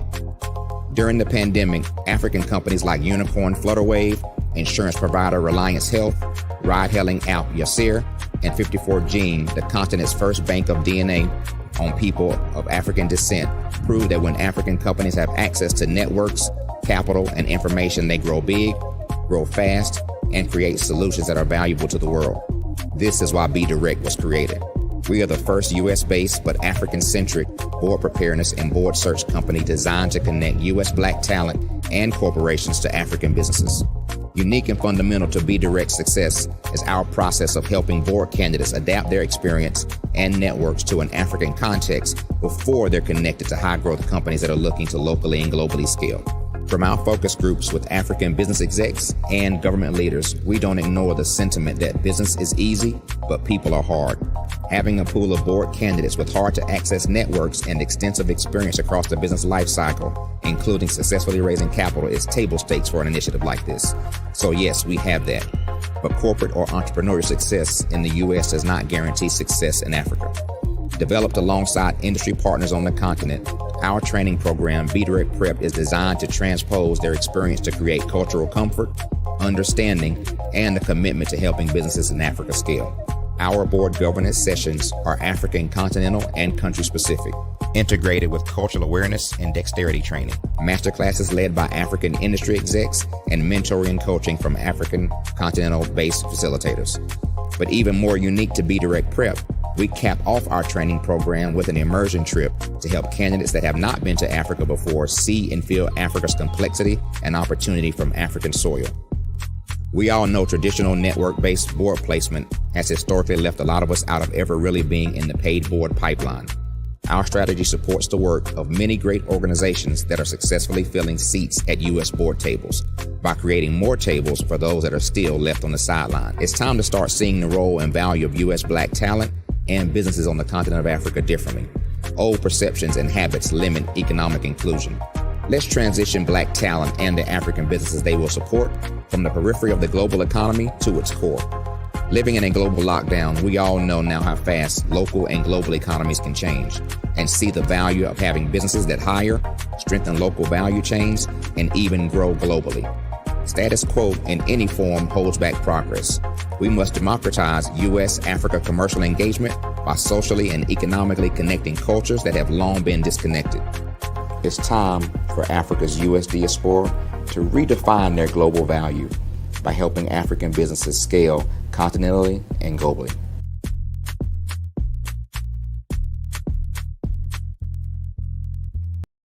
I am from Washington, D.C., but I was raised in Durham, North Carolina. I came to Durham when I was about 5 or 6, and then I traveled back and forth to D.C. because it's where my people are from. One of the unique things about my family is my mother, she's also an artist. She does quilting, and she does a lot of artistic things. And then my son, he draws with both hands, his right hand and his left hand, like I do. So that's kind of a family trait. And then my other son, he's a videographer, and my daughter, she works, she's a regional vice president for Sunglasses. When you start out drawing and sketching, you want to continue to explore, each avenue. I do pastels, I do pen and ink, I do painting, I do acrylics. I haven't done oils yet, but I try to do all facets of art. What I say to a lot of times to people is, you can't put yourself in a box when you're an artist. You have to explore. And over the course of my life, I've tried to explore different mediums. I also do sculpture as well. I choose my subjects by the intensity that they have in their faces, or the intensity that somebody is moving, because I do more than portrait drawings. I also do I do abstract, and then I do figurative drawing also. Well, what happened in this particular show is that I started out trying to come up with something that would be a little bit different than what everybody else is doing. So I was working on a Barack Obama show, and they wanted me to do some paintings of Barack. And so what I did was, because of the deadlines, I kind of did it kind of fast. And then I realized when I was doing it fast, I enjoyed it. And so then I started doing other pieces the same way, and I started to enjoy those pieces also. And so I came up with this particular style, and it's a style of lines and colors. And what's interesting is that when I was in college, I did a show called Lines, Colors, and I talked about the boldness of the blacks, the hotness of the whites, and this is how this has come about, later on in my life. And the colors comes from a lot of the entertainers that I work with, where they wear different colors. They don't wear, your plain reds or your whites. They wear different colors, and so that's also another piece of what's giving me the colors. The subtitle of this show is Faces That Speak Life. That's real critical. Faces that speak life. Each one of these pieces is a life source and a life energy that's being put on display for people that are looking at it. I always say in terms of my art, it's not important that I draw them. It's important what you get out of what I draw. I don't try to just draw it because you like it. People wanted me to do prints. I didn't do prints. People asked me to do different people, but the people that I choose are people that make a difference in the lives of people in the world. So the human landscape idea was, again, as I say, the lines represent your emotions, it represents your ideas, and it represents your journey as a human being. And that's why you get the different pieces and the different looks. And as you notice, I try not to do one look that looks alike another look. And that's what's the most important part of this show. Artist to me is a creative expression of something from nothing. You know, it explodes onto the canvas, or it explodes on in my work. One of the things that I try to do more than anything is I try to just give the lines and the movements and emotions and expressions into to what I do. Art really means to me a chance to express how I feel deep down inside. Most of my art begins as a thought that I might have, you know, whether it's sports, whether it's history, whether it's a woman or a man. It pretty much starts as an idea of thought before I get into the actual image of what I'm going to draw. I do a lot of historical pieces. I was a history minor in college, and I love to do history pieces. And a lot of times I'm thinking about history, and then I try to make that history impact you as you look at it. That's one of the reasons I do pictures so large. People ask me, why do I do the pictures so big? And I tell them, I want the piece to impact them as they're looking at it, to kind of dominate them, dominate their space. And most of my pieces I try to do off page. I don't try to do anything that's going to be in those four corners or in a square. And I want your imagination to be a part of the piece that you're looking at.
Sometimes you got to hear the news from the Black perspective, and more specifically, Black publishers. And that's exactly why you have to download the Hey Tie app, the largest mobile app delivering breaking news, videos, and podcasts from 200 of your favorite Black publishers. Yes, 200 Black publishers delivering news as it happens, literally all in one app. Go to HAYTI.com or download the app in the Google Play Store or Apple App Store. It's completely free, along with information that you can trust, so go check them out.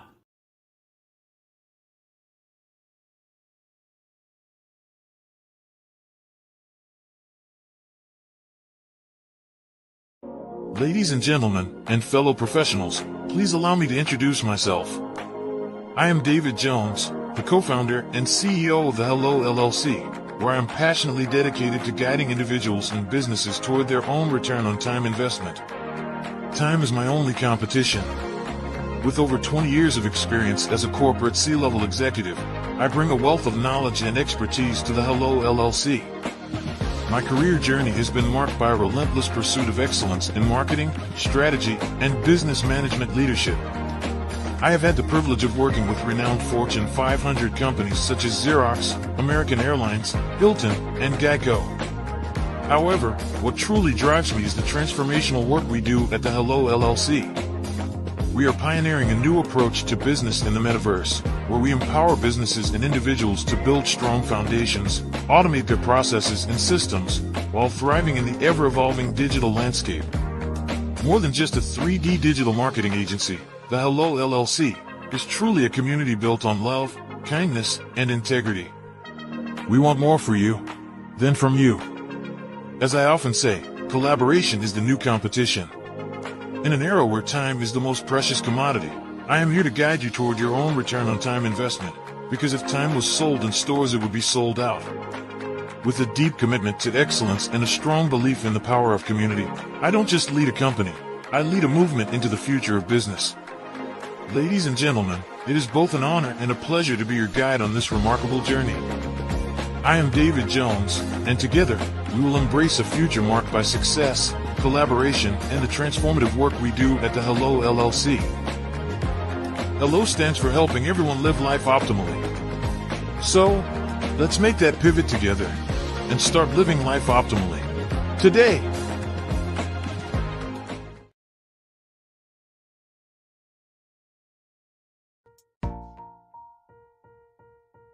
Have you ever seen a parent stressed out and needed a stress reliever with their child? One morning I was coming out of a store and saw a mother and her 3 or 4-year-old son. She was highly upset, actually beginning to yell at him. However, the more upset she became, it seemed the calmer the child became. He sat down on the sidewalk, crisscross applesauce, folded his arms, and looked up at her with a smile. You see, the angrier she became, the calmer he became, because he had the control of the situation. Hi, I'm Frizelma Lynn. I am the CEO and founder of Frizelma Teaching Parents, LLC. I'm a retired teacher, school district administrator, an author, speaker, and I am the parenting 911 coach. My mission is to rescue families by equipping parents with proven, effective, and practical strategies to enhance their parenting skills. Many times we as a society expect parents to teach, train, and raise their children without providing the necessary tools they need to accomplish this. However, parenting issues cannot be resolved without intervention. Therefore, Frizelma Teaching Parents has provided coaching programs, digital courses, and live webinar trainings to provide step-by-step research-based parenting strategies, even for parents. Welcome back, Sonia. Thank you. Genius is coming, and I'll see you on the other side. Thank you. Again, since my younger years, I've always had a desire to work in the business field. This caused me to be driven and determined. And with that determination and being driven, I would take courses, every course that I could find relative to business, I would take those courses. Even after graduating high school, because my parents could not send me to college, I would pay for my own college courses and take as many courses as possible. I've learned that through the years,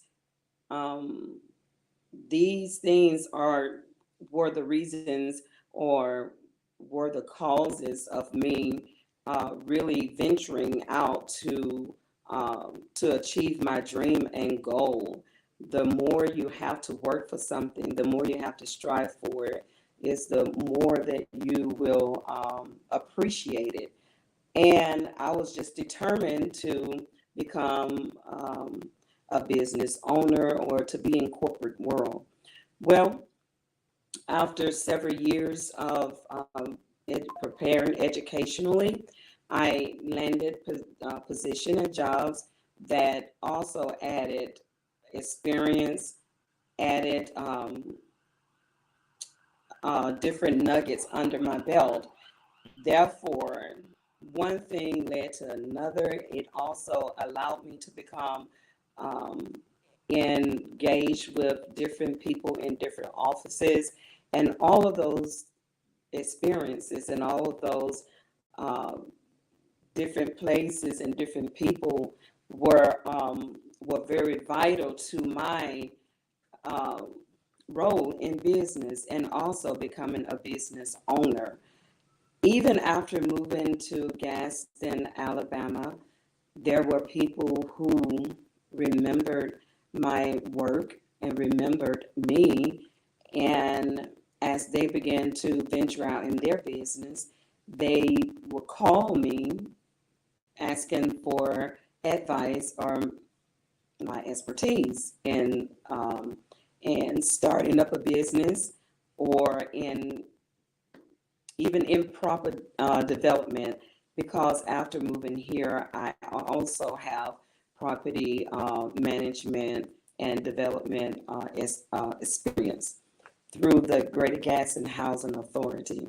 So this began, one thing led to another, and it began my journey in the field of business and property development. Everything that you experience, sometimes you feel that it's not good, or you wonder how that could really benefit you in your life. But everything that you experience has everything to do with where you're going. And I found that to be very true. Nothing is wasted. It all can play a part of your business. And so, or play a part of your dreams, should I say.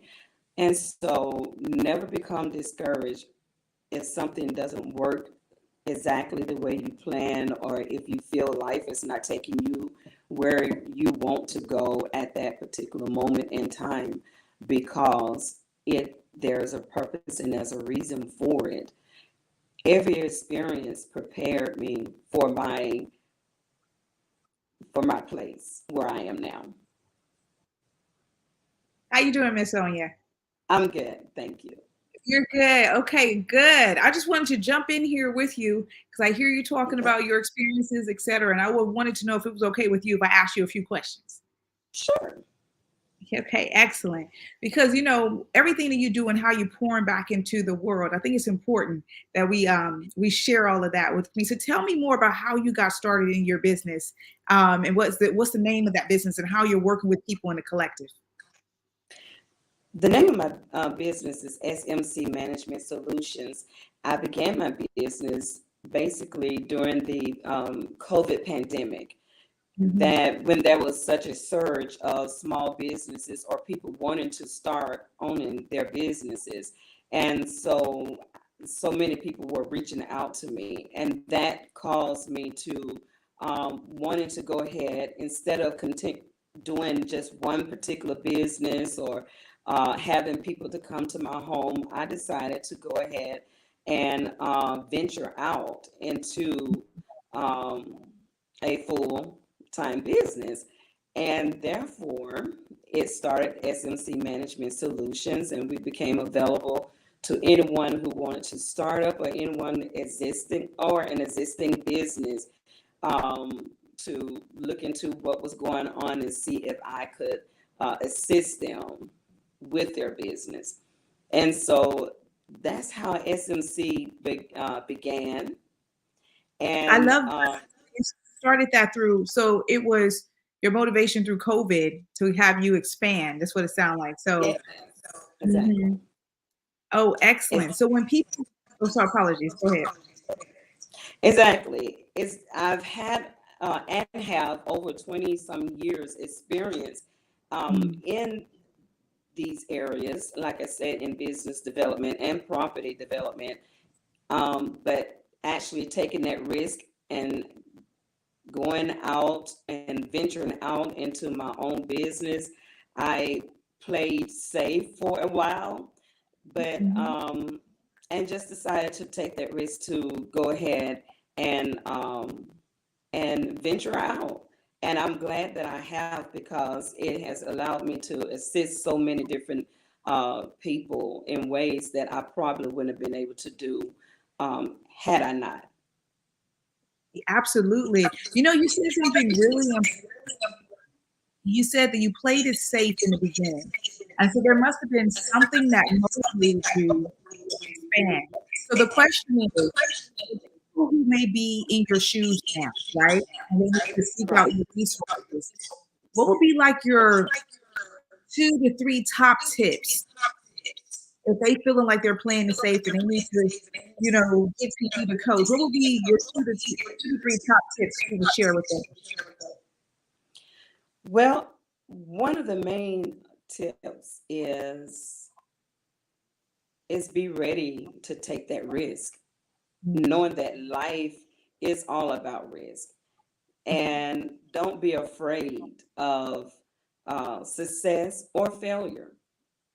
Believe it or not, some people have anxiety of success as well as failure. And also counting up the cost, planning ahead, and just for myself, I've been planning this for so many years. So it wasn't an overnight thought and just jumped into it. I've been planning for years. And most people who are wanting to become business owners somewhere down the line, they have already had a glimpse or had a desire, or even perhaps even have their name, the name of their business. They already know what they want to do. Is having the courage to actually do it is the main thing, or it's been the drawback. And so having a plan, knowing where you want to go, having a dream, knowing what it is that you're trying to obtain, that gives you a goal. And then pursue it. Pursue it with all of your might. Pursue it with everything that you have. I love that. I love that. And it sounds like, with your business, you're supporting individuals to bridge that gap, right? So they may have to, they come to you, but your knowledge, you support them to find that pathway. Yes, I do. Yes, um, I'm actually bridging the gap with them through city resources, other businesses who've been established for a while who can provide their resources or even some type of education, their knowledge. Also, assisting them through grant opportunities, helping them search for grant, apply for grants. So I'm basically providing any type of resource that will help them to get started and also hands-on support. I provide that hands-on support where they're able to, it's not just something that they're having to go online or on. A lot of people still want that hands-on support, and they want to know that they can see and touch that person, be able to walk in and speak with someone, to sit down, and we provide that type of consultation. We also allow them to contact us at any point in given time. I really like that. And I was asking about that. You answered my question because you're absolutely correct. Even though we're in a moving society is moving away with all this technology, et cetera, there's still a lot of people who, that sort of technology scares them. So to know that there's this sort of handheld touch is actually really good. I'm sure for even some of the audience that is watching now. So that is beautiful. So, Sonia, and can you tell us what is the best way for people to contact you if they are, if they have a dream, if they're in the dream, et cetera? What's the best way to get in contact with you and your colleagues in your business? Sure. Yes, you can find me online, SM Management Solutions, or you can find me on social media, SMC Management Solutions. Then you can also call me. My toll-free number is 877-572-8281. And you can find me at extension 1001. My local number is 256-277-6905. So I can be found at any of those locations. That is excellent. Thank you so much for sharing all that you do. Yes. Genius will come. You're welcome. And I'll see you on the other side. Okay. Thank you. Thank you. A beautiful soul. All right. The Black Business Expo mission is to raise funds for high school seniors going to college or K through 12 entrepreneurs. This expo is a fundraiser for the students. You may go to www.blackbusinessexpousa.com to donate to the scholarship fund or use the Cash App that's somewhere on the screen. Our goal is to give laptops and up to $5,000 to 10 students. Students can register online at www.blackbusinessexpousa.com. Every dollar counts. So we want to remind you to donate to the scholarship fund. We want to thank our Black Business Expo USA sponsors who are the NC 100, Moody Capital Partners, Suede Soul, Lotus Ritchie Coaching and Training, Carolina, Virginia Minority Supplier Development Council, it's a mouthful, Step Management, the Hello LLC, Barbara H. Smith LLC, Margie McLean Foundation Incorporated, Genius is Coming, Earth Essentials, 5-Star BDM Media, Mullane Shaney Global, Executive Women's Success Institute, The Quality Coaching Company, Superwoman Business Services, Creative Force Studios, Lee Entertainment, Artistic App Design, and the Black Business Expo USA. Genius is coming, and I'll see you on the other side.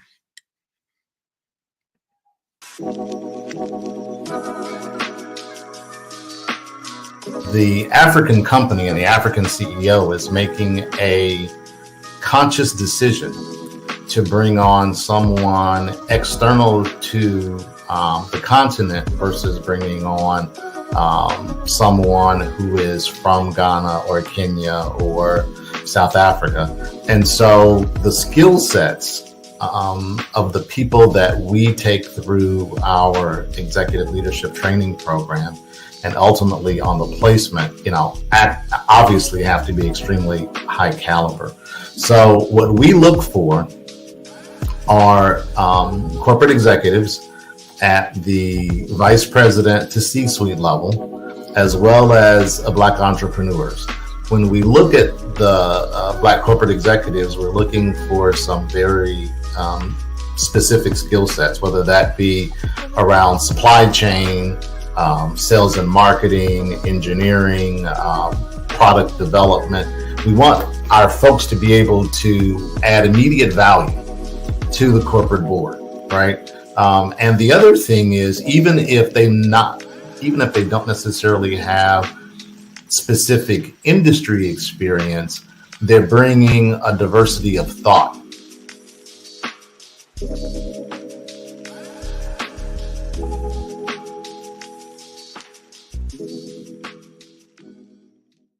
Hello, I am Dr. Eric Kelly III, the visionary strategist and founder of the Black Business Olympics. I invite you to showcase your Black-owned businesses on the Black Business Network global stage. The Black Business Olympics is a global Black Business Network platform that propels Black-owned businesses into the international spotlight.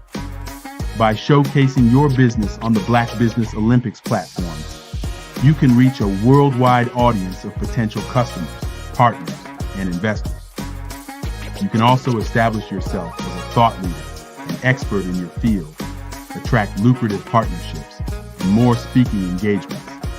In addition, the Black Business Olympics platform provides a valuable opportunity to connect and collaborate with like-minded entrepreneurs and business professionals from around the world.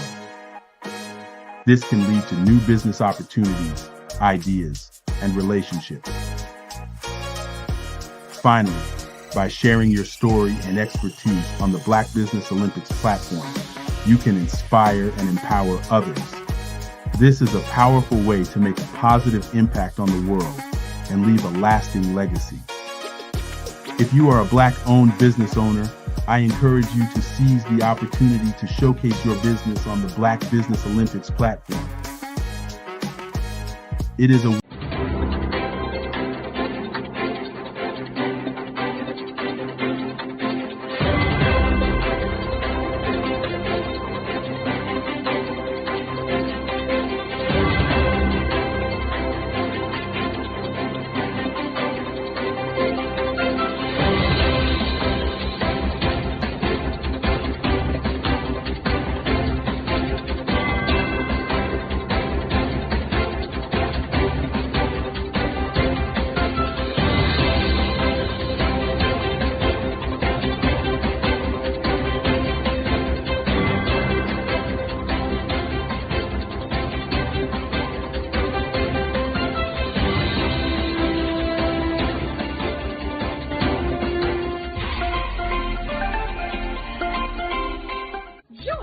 Dr. Eric Kelly III, and a host of phenomenal speakers from all around the globe for this 7-day virtual event that you don't want to miss.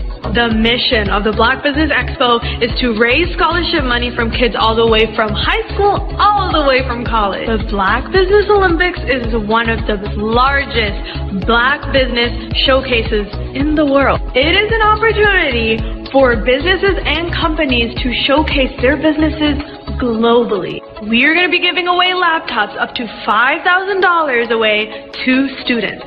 Again, I'm Olivia Appleberry, the founder of 2 Cents Finance and one of the speakers for the expo. I am so excited to see you there. For more info, go to www.blackbusinessexpousa.com or call 919-308-9090 and hope to see you there. I am Black Business. From the moment I wake until the time I sleep. Yes, I am Black Business. I am Black Business. Tell me, are you Black Business? I am Black Business. Do you support Black businesses? Listen, I support Black business because I am Black Business. Black Business Expo, one of the largest business showcases in the history of Black business in the world. The world!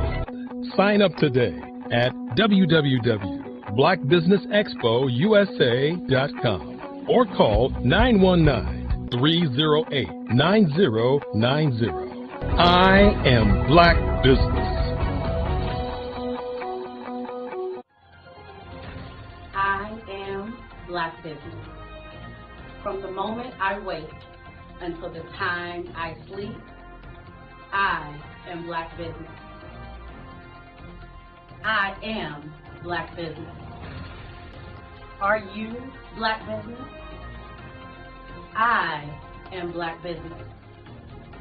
Do you support Black businesses? I support Black business because I am Black business. Black Business Expo, one of the largest business showcases in the history of Black America in North Carolina. Sign up today at www.blackbusinessexpousa.com or call 919-380-9090. I am Black Business. I am Black Business. From the moment I wake until the time I sleep, I am Black Business. I am Black Business. Are you Black Business? I am Black Business. Do you support Black businesses? I support Black business because I am Black business. Black Business Expo, one of the largest business showcases in the history of Black America in North Carolina.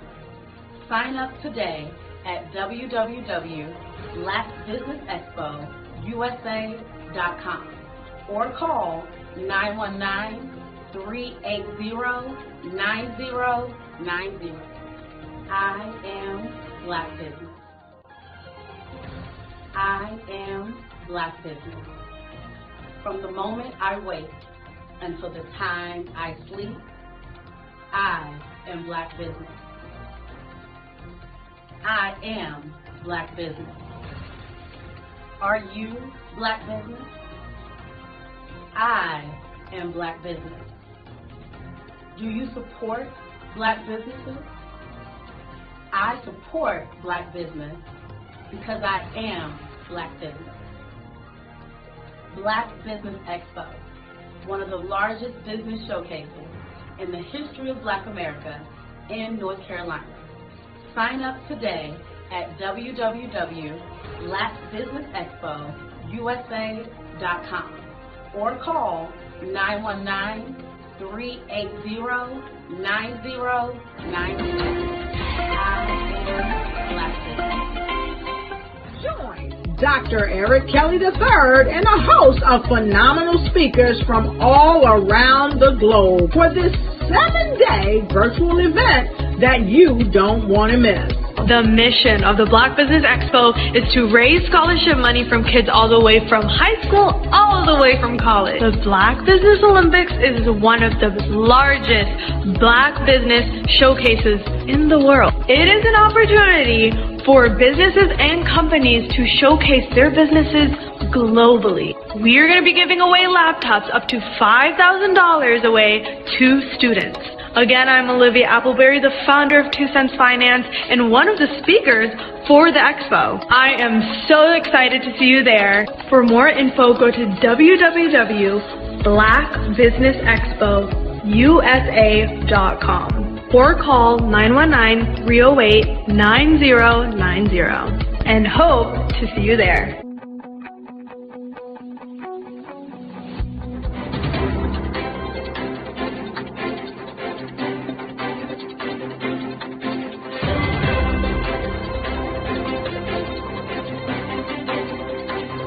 I'd like you to imagine with me, if you will, opening an app where you can collaborate with like-minded individuals from around the world, get inspiration and in-app tools to launch and grow your business, as well as share your knowledge and earn compensation, all in one app. Well, the name of that app is Truso, short for Truly Social. Hi, I'm Matthew Newman, the founder and CEO of Truso, a new concept in social media. Truso is designed from the ground up to be a platform that's both social and empowering for all its users. How exactly do we do that? I'm glad you asked. First, Truso brings the world together via video. Psychologists assert that video provides a significantly more effective connection than audio only. When you enter a community on Truso, you're face to face. Second, on Truso, you don't have to have 1 million followers to monetize. Our business model allows all hosts and moderators to monetize, no matter the size of your following, by 1, producing fee-based content, and 2, inviting others to join the platform as subscribers. Even more, Truso has an in-app resource library with over 100 free resources, forms, and documents to help you build your brand and grow your business. Third, Truso is inclusive. The deaf and hard of hearing communities make up 360 million people worldwide.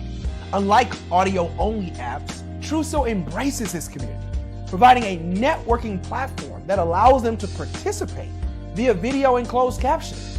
We even have a deaf and hard of hearing foundation in the works as well. Fourth, Truso is both social and safe. We refer to Truso as a virtual extension of the beauty shop, barbershop, and brainchild of the community.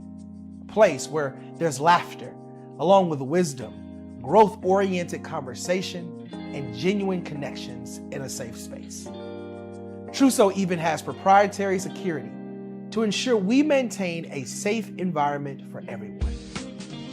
Where are we at now? Truso is live, y'all. We've launched in beta, and we're acquiring users daily. We have an incredible development and marketing team, plus amazing celebrity influencers at the table, helping us spread the word around the globe, beginning within the African diaspora and beyond by creating a safe space for growth, connection, and collaboration. We're truly excited about Truso. We've created something special for which there is a global market. And we invite you to embark on this journey with us as a shareholder. The future for Truso is truly bright. Join us and let's go there together.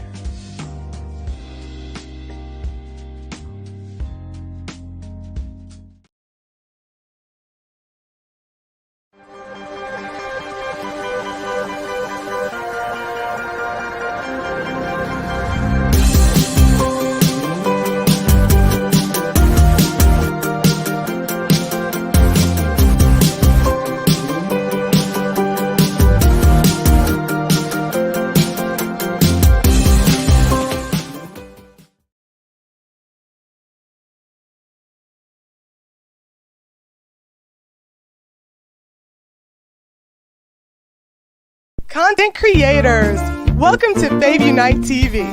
Hey, are you struggling with having your content stand out from the crowd? Or is it that you're overshadowed by others who have more resources, followers, and influence? The good news is wherever we are, you are too.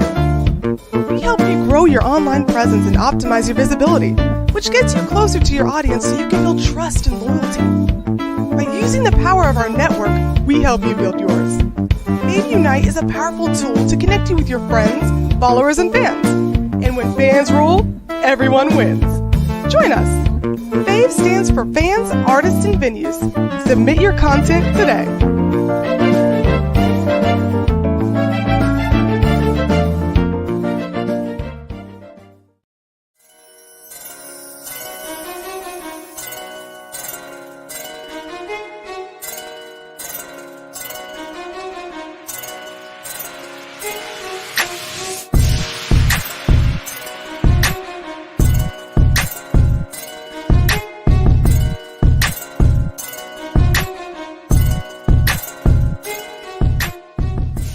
And then there were 12. Okay. And God spoke to me and said, I want you to do a calendar highlighting men. I want there to be men from all walks of life, not just entrepreneurs, not just CEOs of corporations. I want you to bring good fathers, good husbands, good teachers, good coaches, athletes, CEOs, entrepreneurs. I want you physicians, attorneys. Bring them together. They will formulate relationships that they never otherwise would have formulated because we tend to stay in our own circles.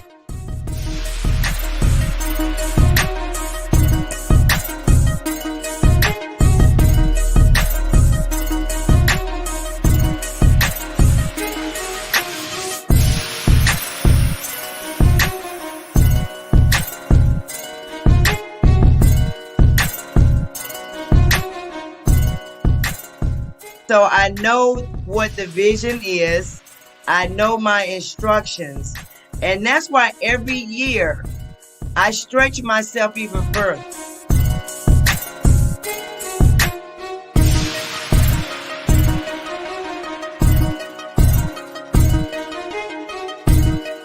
Five-Star BDM, Brand Development Masters, is a professional consulting and advisory group keenly focused on business development services for the small to mid-sized business and entrepreneurs. Although every business is unique, they often share business development challenges that can be addressed through smart branding. Services include process improvement and operations, digital strategy and transformation, business intelligence, digital marketing, and personal branding. Our business and personal branding company has helped a number of professionals and organizations to optimize and grow. This results in more business, more opportunities, better reach, positive outcomes. Visit www.fivestarbdm.com today to learn more. You are in the right place at the right time. The Black Business Network opens again for its Black Business Olympics, a 24/7 broadcast on business, strategies, global branding, social media marketing, finance, advertisement, and much, much more. Featuring the top, most powerful entrepreneurs and speakers and thought leaders from all around the world as they gather together for this phenomenal event. Join the Black Business Network streaming live into the metaverse, STEM City, USA, Black Multiverse, Pod TV, Roku, Hulu, iHeartRadio, Apple TV, YouTube, TikTok, Instagram, Google Podcasts, Facebook, LinkedIn, IBM TV, Spotify, and Twitch. Tune in today and be a part of this amazing movement. The Black Business Olympics welcomes you.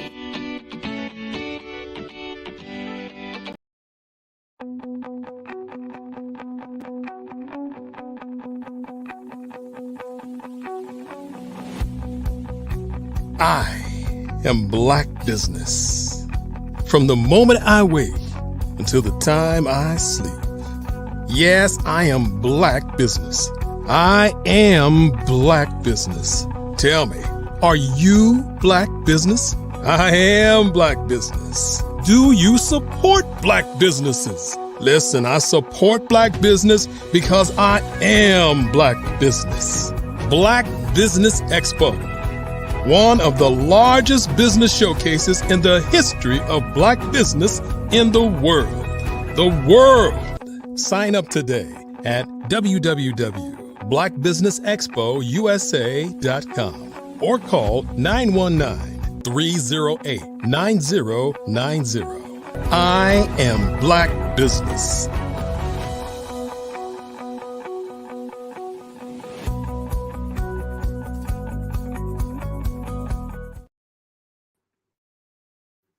Good afternoon, business owners, entrepreneurs, thought leaders, and corporations. Welcome to the Black Business Network. My name is Spiritual Teak, and I'm your business moderator for this afternoon on the Black Business Network. The Black Business Network is a 24-hour business network showcasing Black businesses, Black owners, entrepreneurs, and thought leaders worldwide. We have speakers from North Carolina, London, Singapore, Africa, Japan, and cities all over the United States. The Black Business Network is a global community sharing its business knowledge to empower, inspire, and educate businesses about business. Our next keynote speaker is Taria Hodge. Taria Hodge is the owner of Mayaba Consulting Services, and founder of Social Media Saturdays and Serve, Share and Shine, online platform committed to helping others, coaching, consultants, and thought leaders share their authentic message in the marketplace. Our commitment is to help you discover the brand story that reveals the lesson learned at times in your life where you found the courage to show up and shine. I present to you Taria Hodge. All right. Good afternoon, Spiritual Teak. How are you? Good afternoon, gorgeous soul. I am doing well. Genius is coming, and I'll see you on the other side. Thank you. Thank you. Are you struggling to grow your social media following despite your consistent effort? If that's you, I want to let you know I totally understand because I've been there before. Or perhaps maybe you lack proven strategies to help you attract your ideal audience and increase your engagements.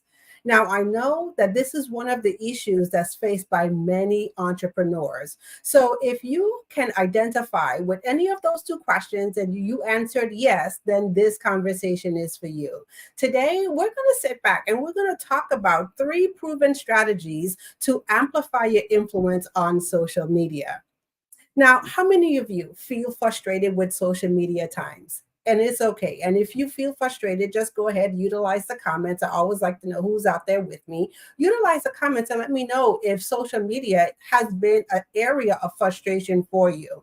And like I said before, I totally get it. It's so easy for frustration to creep in and set in when you feel like your social media presence is stagnant or you are not getting the results that you desire. So whether this is on your business pages, no matter the platform that you're on, or perhaps even if you're in your community and you're running online communities, the lack of visibility and direction can take a toll on your confidence and your morale, leaving you to question your efforts and the way that you are doing things on social media. So this conversation is for you today if you are absolutely ready to shift gears and level up your presence online. This is for you whether you are a seasoned coach or consultant, or you even consider yourself a content creator, or you are just starting out on your journey. What I'm going to share with you today will help you take your online presence to the next level. But before we jump into it, I want to just go ahead and share a little bit of my backstory. So social media isn't something that's new to me. I've been in the social media space now for probably over 10 years. And I remember when I first started to take a look at social media, it was one of those things that a lot of people shied away from. And the reason why they shied away from it is because they thought social media was going to be a fad. It was going to be one of those things that popped up into the marketplace. And as soon as it popped up, it was going to disappear and fade away. And to a lot of people's surprise, social media is here to stay. And one of the things that I say all the time, and I encourage each and every single entrepreneur and business owner, if you have a business, then your business should have a social media component to it. It should have a social component to your business. So when I started to take a look at social media, I absolutely fell in love with the space. Number one, because it gave me the opportunity as a new entrepreneur, a small business owner, to take advantage of the opportunities that a lot of larger businesses had. You see, to me, social media became the level playing field. I had the opportunity to show up and what I call shine, just like other established businesses had the opportunity to do it. And I absolutely love this because as a new entrepreneur, I didn't have tens of thousands of dollars to invest in my marketing. So social media allowed me to market my business, get my products and service out into the marketplace, and do that on a relatively small budget. So I would say when I started out, the social media game was very easy, and I likened it to the numbers game. So how many of you have ever heard that, like you've likened social media to being the numbers game? And if not, this is what I'll share with you. You see, back in the day, 10 years ago, when I started out with social media, it was very easy for a business owner or entrepreneur, whether you're a coach or a consultant, to show up on social media and offer your products and services, whether you had an ebook. How many of you remember the days of the ebook? Maybe you've had a training, or it was an online program that you were offering, and you could position your products and services online. And because of the sheer numbers of people who were on social media platforms like Facebook, LinkedIn, just to name a few, you were guaranteed to have some success. And I'm going to tell you, I rode that wave and I enjoyed that wave. But I'm going to fast forward to probably about 7 years ago when things started to shift for me. And when I say things started to shift, I started to notice things like my engagement were going down on social media. The ease of which I could generate revenue on social media started to change. And I had to sit back and ask myself the pertinent question is, what happened? What changed on social media? And the biggest thing that I noticed is that there were more players in the game. There were more players on the field.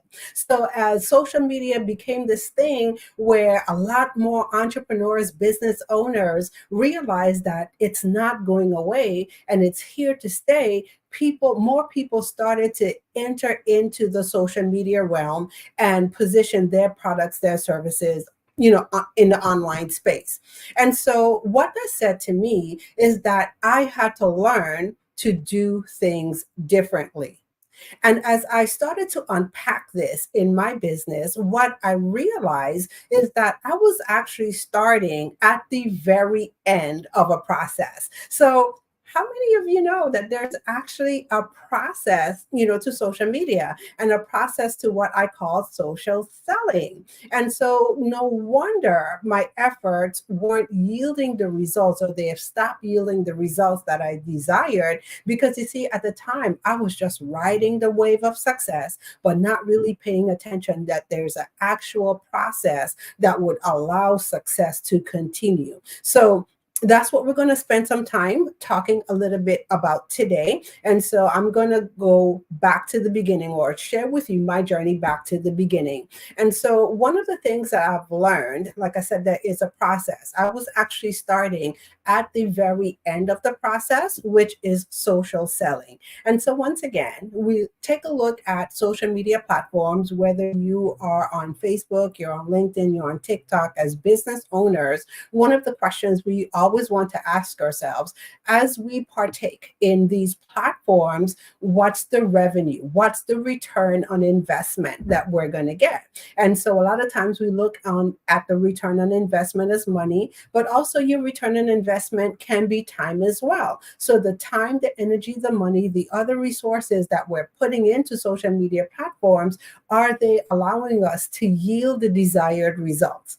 And so as I started to look at this, one of the things that I've learned is that there are actually 5 stages that an entrepreneur, business owner need to go through that would allow them to have effective social media marketing. Okay. And so what I'm going to do, I'm just going to give a brief overview, of the 5 stages, but there's one particular stage that I want to pay attention on today. And so if you've never heard this, there's actually some things before you get to the social selling part on social media online. You actually need to implement active social listening. And social listening is one of the things, like, I liken to putting your ear on the ground on these social media streets and gathering intel on your audience. Next, we have social influence. And social influence is all about how you show up as a resource in the marketplace and inspire your audience to action.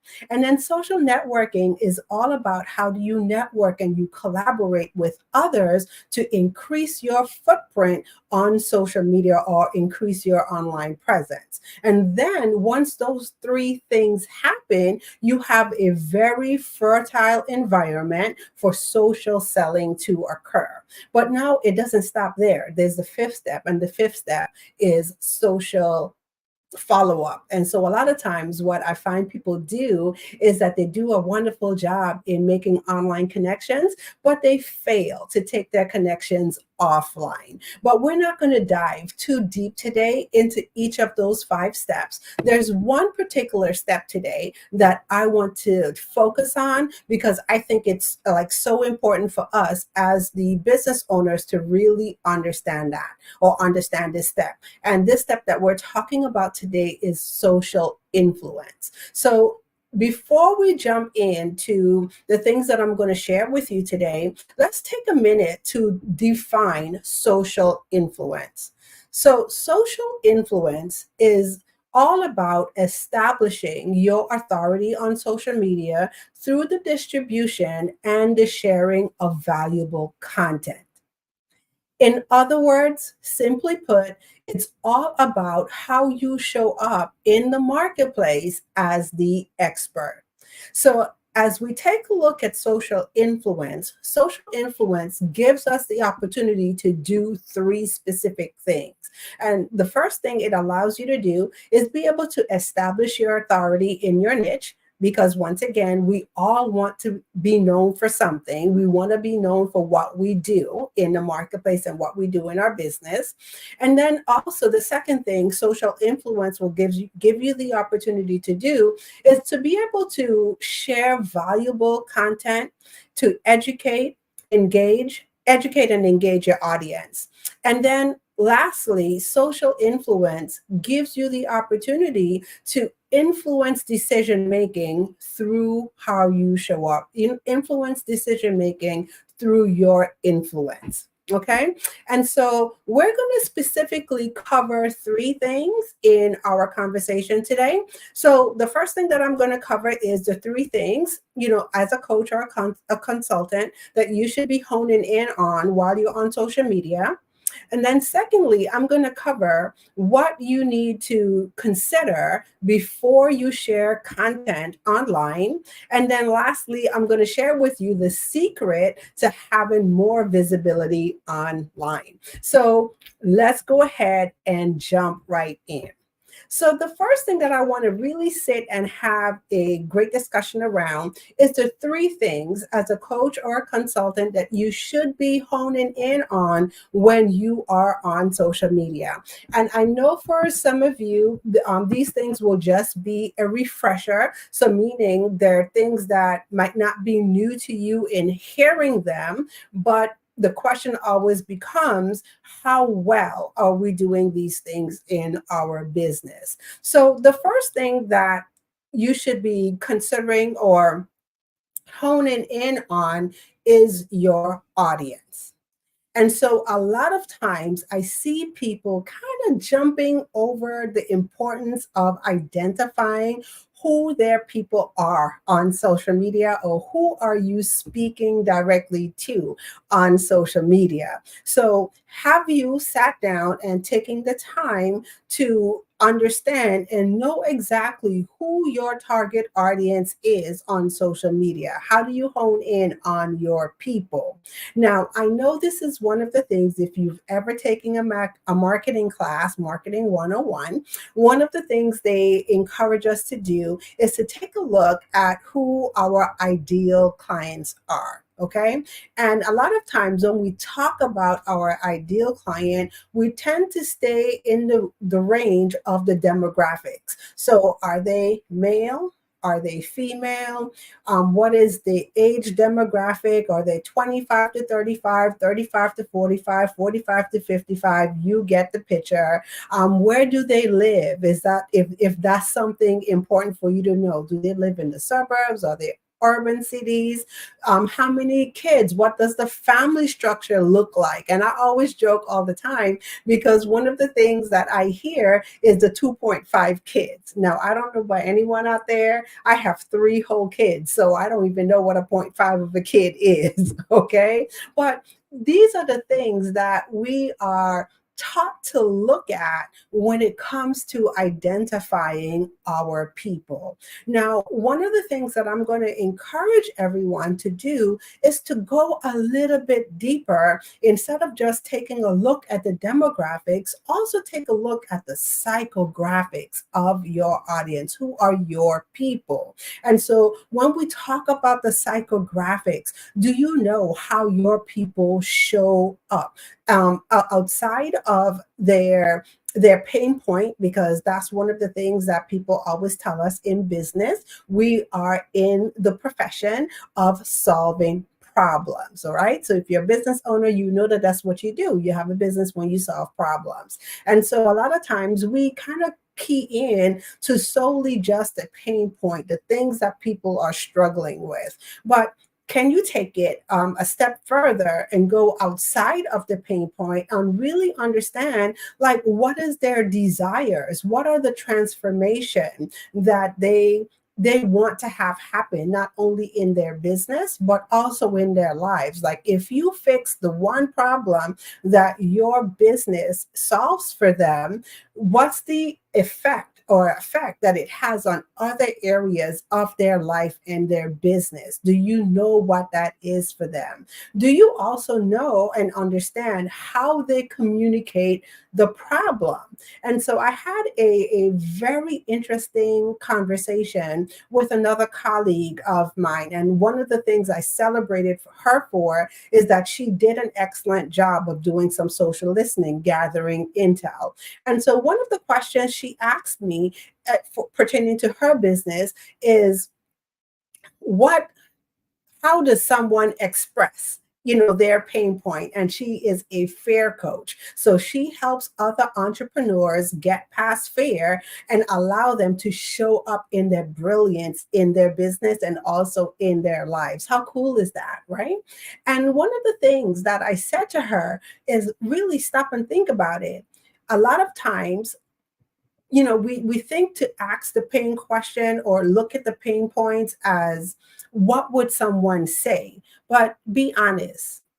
Do we all walk around talking about we're in fear? No, nobody talks that way. And so I challenged her to go a little bit deeper. Look at the psychographics. As a result of fear, how does this person show up in the world? Can you go a little bit deeper and look at the behavioral patterns? Now, people will tell you, and you will be able to see and gather all of this intel on social media. So if you are in communities, you're active on social media, you not only have the opportunity to hear conversations, but you pay attention to behavioral patterns of your audience as well. And so it is our job to really hold in on who we are called to serve and understand things, not just the pain points or not just the demographics, but what are their behavioral patterns? What are their social patterns? You know, what all intel can we gather, from this person? And so that's the first thing that you want to hone in on. You want to be very, very clear on who you are talking to on social media, because this helps you show up in a certain way or in a different light on social media. And so we're going to get to that in a little bit. The second thing that I'm going to share with you that coaches and entrepreneurs need to pay attention to is platform. Okay. And now, why am I saying this? Pay attention to your platform and hone in on your platform. Is it just me? Or does anyone else out there feel like there are new social media sites that are popping up like every Monday morning? I know for one, I have a tendency to kind of get overwhelmed with everything that's going on in the social media world. And so one of the things that I usually share is that, pick one or two platforms, okay? And the way how you pick the platform that you're going to hang your hat on is not by choosing the platform that you like or the one that you are most comfortable with. It's by choosing that platform where your people are on. So do you know where your people are hanging out? Are they hanging out on LinkedIn? Are they on YouTube? Are they on Instagram? Are they on Facebook? Are they on TikTok? Okay. Once you know and have identified where your people are hanging out, that's where I encourage you to go ahead and establish your presence and build a strong strategy around that platform. Okay.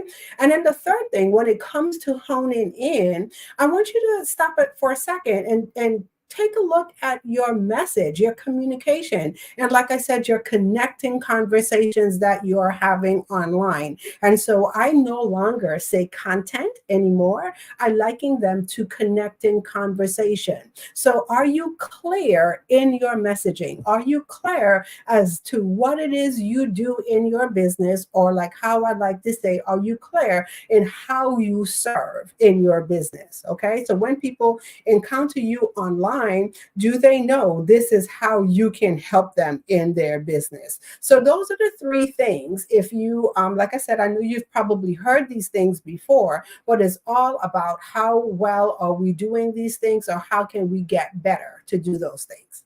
Okay. And so the next thing that I want to talk about is one of the first things you should consider before you share your content online. Okay. So the first thing when you are about to share any type of content online, before you start typing, before you hit the send button, ask yourself the question, what is the purpose of your content? And so what do I mean by this? Now, I know there's a lot of pressure when you are managing your social media platforms. And one of the things we all come to understand is that social media likes content. Social media is fueled by content. And so with that, there's pressure, and the pressure comes on showing up consistently on social media. And so a lot of times in our haste to have a consistent presence on social media, what we have a tendency to do sometimes is just put content out there and not really understanding or knowing the purpose behind our content. And this is where your planning comes in. And so this is one of the things that I encourage encourage all of my clients, colleagues, to do is to know the purpose of your content. Do you know what cycle you are in your business? So are you in the awareness cycle where you are creating brand awareness and you are creating connections in your business? Are you going into a nurture cycle? Are you in a promotional cycle? What cycle are you in? And then as you know what cycle you're in your business, based on the goals that you are achieving in your business or you want to achieve in your business, then you have the opportunity to sit and better plan your content. And so as you write your content calendar, maybe you're creating your calendar for the month. Take a look and ask yourself the question, what is the purpose? What is it that I want to achieve on this month? On social media, what's the return on investment am I looking for? And so is it that I am increasing awareness for my brand? Is it that I'm looking to increase engagement? Or am I actually in a promotional cycle where I have a product or a service that I'm offering and I can measure that based on the results of the sales that I get? So knowing the purpose of the content, number one, is the first thing. And then once you understand and know the purpose of your content, then it allows you to create with intention. And so that's one of the things that I want everyone to walk away with and get today. As you sit down and you take a look at your social media, your content, your connecting conversations that you're having out there in the marketplace, how can we get better, or how can you get better at creating with intention? And the third thing that I am going to share with you today is the number one thing that most entrepreneurs, most consultants, have, on their mind. And it's all about, how do I increase my visibility? And I have to say this is why platforms like the Black Business Olympics exist, because I am going to hang my hat and say that each and every single one of us who are participating in this platform, that's the one thing that we all want to do. We all want to have the ability to go ahead and increase our visibility, increase our footprint along our social media or our online presence. And so when it comes to increasing your visibility, one of the biggest things that you could start to take a look at is, how well are you collaborating with others? And I have to say, this is one of the biggest strategies that you can look at in your business as far as amplifying your influence. Okay. So when it comes to collaboration, I'm going to spend some time to break this down for you for just a second. And so I'm going to ask the question, how many of you know who your top 5 influencers are? And as a matter of fact, I'm just going to back it up for a second. And I'm going to ask, because I didn't ask it before. It's like, how do you define influence? I know I gave my definition of influence, but how do you define influence? And do you actually see yourself as a person of influence? Okay. And so as we take a look at this, who are your top 5 influencers? And I know, I'll share another quick story. I've had the opportunity to speak to a client, and it was a breakthrough moment for her. You see, for her, in her mind, she thought influencers were only the people that show up, on social media with the perfect curated profiles. They have billions of followers and everything looks perfect in their world. And I kind of had to shift her for a moment and share with her, you too, my dear, are an influencer, meaning you have the ability to inspire action from people. You have the ability to show up in such a way that would allow others to take the desired actions that you would like them to take. Okay. And so when I ask the question, who are your top 5 influencers? I'm not talking just about the big influencers. I'm talking about the people that we know and we have in our space, the people who serve the people that we also serve. And when I say the people that serve the people that we also serve, I'm not talking about the people that do the same things that you do. If you're a financial advisor, who's the next financial advisor? No, I'm talking about who are the people that, as a financial advisor, also serve your people in different facets. And then once you have identified who those people are, how well are you creating opportunities to, number one, network, and then also build relationships with those people that they would allow you to increase your footprint on social media. Okay. So if you have not thought about that question before in identifying your top 5 influencers, people who have your audience of people, that's one of the things that I'm going to encourage you to do today. Start to identify a list of people who serve the people that you desire to serve in the marketplace. Okay. And then under increasing more visibility, one of the things that you always want to keep in mind is to show up as a resource. And so I say this all the time. Things have shifted on social media. So social media is no longer the place where we show up to hawk our wares, as I call it, meaning that when we have a product or service to offer, we show up on social media solely just to promote. And then when our promotional season or promotional cycle is done, people don't hear from us, and then we just kind of go dark until the next thing that we have to promote. And so I'm going to say it's all about showing up as a resource. So one of the things that I always say, and I'm not saying that social media is not the place for you to position your products and services. So I just want to go ahead and get that straight. It is a perfect place for you to do that, but it's how you do it. So one of the shifts that I encourage everyone to do is take a look at social media, not as a selling tool, but look at social media as a serving tool. And how can you use social media to show up as a resource? Okay. And when I say show up as a resource, are you the household name in your particular field? Are you the household name for your audience? Whatever it is that you solve in your business, when people have that problem, does your name automatically pop up? And that's the thing that you want to go for. You want to be able to show up as a resource. And how do you show up as a resource online?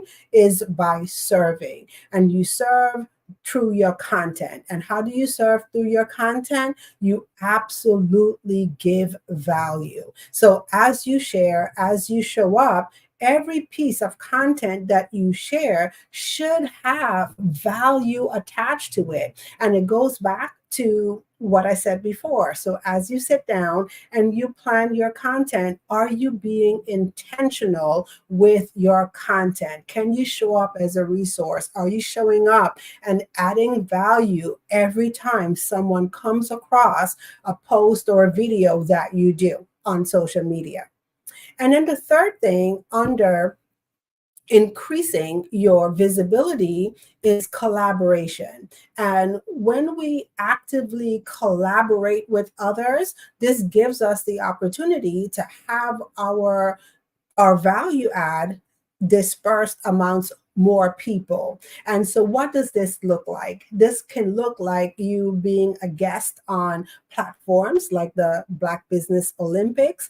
It could be you appearing or hosting your own events, whether it's, a webinar that you're doing, whether it's a Facebook Live or some type of live stream that you're doing. How well are you seeking opportunities to be a guest on someone's platform? And then also, how well are you opening up your platform to allow others to come in?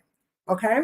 And like I said, it's done through podcasts. How well are you seeking out podcasting opportunities? How well are you seeking out opportunities to do webinars, and not just host your webinars, but be a guest on other people's webinars, or giving opportunities for others to come in on your webinars as well? Because once again, it is not just about us. Okay. And we sometimes get locked in to the mode of thinking about all the things that we want to achieve in our business, because of course we have our goals. But stop and pause for a moment and think about your audience. And your audience should always be top of mind. And the question should always be, how can I serve my audience today? And so as we take a look at those three specific areas, those are the key strategies that you can use to help you amplify your influence in the marketplace. And so as we get ready to wrap it up, one of the things that I'm going to leave you with is your journey to social media success begins with a single step, but the path is illuminated by clarity. So remember, before you can shine on social media, you must first align your strategies with intention. So start with clarity, offer value, and embrace collaboration. Amplify your influence and attract your divine clients. And so with that being said, I am going to open it up for any questions.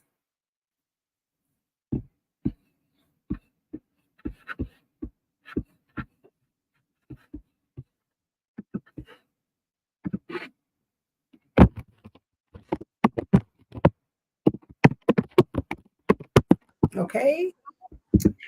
Hi, Sharia. How are you? Hi, Teek. How are you?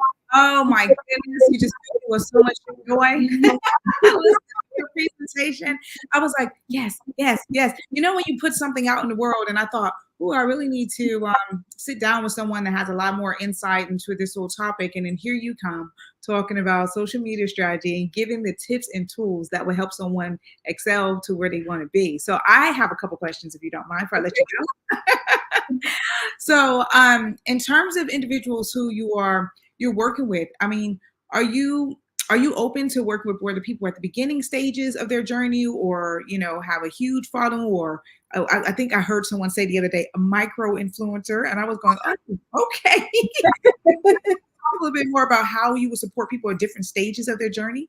Yeah, so that's a very good question, and thank you for that. And so, I have a love for the people who are just trying to get it right. So whether you are out there, like I said, and you're just starting your business and you're taking a look at social media, and you are asking the questions, what do I do on here? Because I feel a lot of people get stuck right there. Like, what do I do, on here to really make it work? How can I not make that misstep? I'm new in business. I have no clue what to do on here. And so, yes, I do work with those individuals that say, I'm starting my business, or I've been on the journey for a little while. Now I'm in the beginning stages of establishing my social media presence.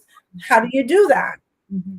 And then you have others who have been on social media for quite some time and, experience the same, issue I had. Like I said, I started off back in the beginning where, things were easy. You had a $10, ebook and you were in the money back then, and things have shifted. And so people also come to me for a revamping of the strategies. Okay. So maybe they're looking to grow their business in another way. They're looking at different things that they do. So what are the strategies that you can put in place that would always align with your business goals? Okay. So whether you are, like I said before at the top, whether you are a new person, in business, or you're seasoned, it's all about looking at what does that social component for your business look like, and then what are the strategies that you can implement that would allow you to hit your goals. So great question. No, that is absolutely beautiful, because I connect with beautiful souls all the time, and I have my platforms as well. And so this is why this was very fruitful for me too, listening to it. And it's good to know that you're supporting people in the beginning where it might feel like a little bit more, anxiety, because it can be overwhelming, all these different platforms. I think I get lost in all the different platforms myself.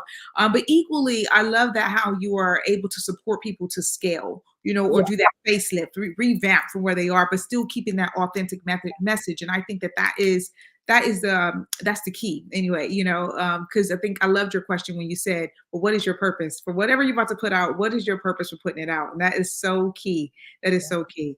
So before I let you go, please dive into, I've already taken your details, so but please dive into how everyone that's watching can find you, the best way you will want them to connect with you. Let us know your perfect channel. Yeah. So one of the best ways you could connect with me, I could be found on also, well, I shouldn't say all social media platforms, because definitely not all, but Facebook, Instagram, LinkedIn, I am Turia Hodge. And so if you just search my name, you will find me. The place that I enjoy hanging my hat is on Facebook. That's where my community is. And the name of the community is called Storytelling for Super Achievers.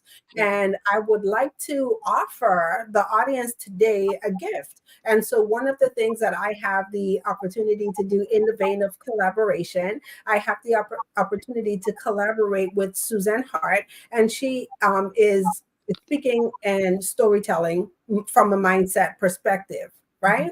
And it's one of the things that I found paired so well with social media, because it's all about how do we show up online, how do we show up as influencers and attract those people. So I no longer tell people it's about finding your clients, because I think we've all heard that, right? But it's about for us how we show up in such a way that we attract our people, our divine people to us. And so I would love to invite the listeners of the Black Business Olympics to join us on our Unleash the Power of Your Story Masterclass. And so I will drop the link in the chat, and that's utpmasterclass.com. I have to remember it for a second. So it's UTP for Unleash the Power Masterclass.com. And that's happening on May the 17th, and it's May the 16th, and it's a free masterclass. So I'll put the link on there. That is amazing, Taria. It's been a pleasure having you here on the Black Business Network, and I'm sure we'll be collaborating and speaking soon. Have a beautiful, blessed day. All right. Jesus is coming, and I'll see you on the other side. All right. Thank you. The Black Business Expo mission is to raise funds for high school seniors going to college or kindergarten through 12 entrepreneurs. This expo was a fundraiser for students. You may go to the www.blackbusinessexpousa.com to donate to the scholarship fund or use the Cash App that's somewhere on the screen. Our goal is to give laptops and up to $5,000 to 10 students, and students can register online at www.blackbusinessexpousa.com. Every dollar counts. So we want to remind you to donate to the scholarship fund. And we want to thank our Black Business Expo USA sponsors, the NC100, Moody Capital Partners, Suede Soul, Lotus Ritchie Coaching and Training, Carolina, Virginia Minority Supplier Development Council, Step Management, the Hello LLCC, Barbara H. Smith LLC, Margie McLean Foundation Incorporated, Genius is Common, Earth Essentials, 5-Star BDM Media, Mullane Shawnee Global, Executive Women's Success Institute, The Quality Coaching Company, Superwoman Business Services, Creative Force Studios, Lee Entertainment, Artist App Design, and the Black Business Expo USA. Genius is coming, and I'll see you on the other side.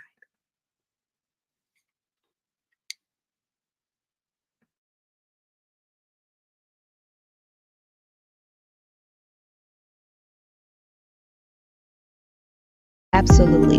So our coaching program help people that have the lack of time, that lack strategies, and lack the confidence to go after their dream life. So we help them implement tools. We help them implement. I love the lead inheritance. lack of finances or the education behind finances. But it wasn't until I lost my firstborn, my only son, that life changed for me. And where I was going after it all, living the corporate life, hit my 6-figure income and living in my dream house with my dream man, driving my dream car. Wow. I nearly lost it all when I lost my son. And so I realized it only takes one financial catastrophe that can change your entire life. That's what made me start All New Beginnings.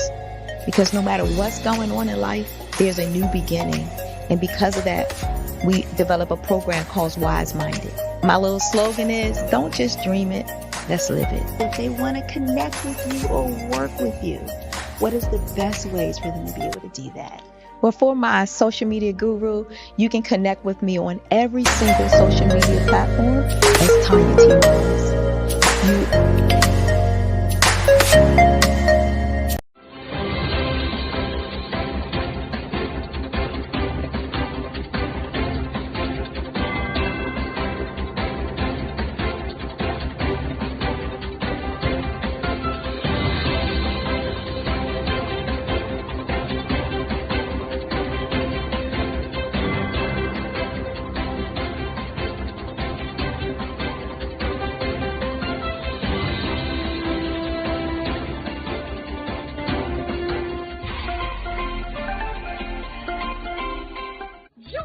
Dr. Eric Kelly III and a host of phenomenal speakers from all around the globe for this 7-day virtual event that you don't want to miss. The mission of the Black Business Expo is to raise scholarship money from kids all the way from high school, all the way from college. The Black Business Olympics is one of the largest Black business showcases in the world. It is an opportunity for businesses and companies to showcase their businesses globally. We are going to be giving away laptops up to $5,000 away to students. Again, I'm Olivia Appleberry, the founder of 2 Cents Finance and one of the speakers for the expo. I am so excited to see you there. For more info, go to www.blackbusinessexpousa.com or call 919-308-9090 and hope to see you there.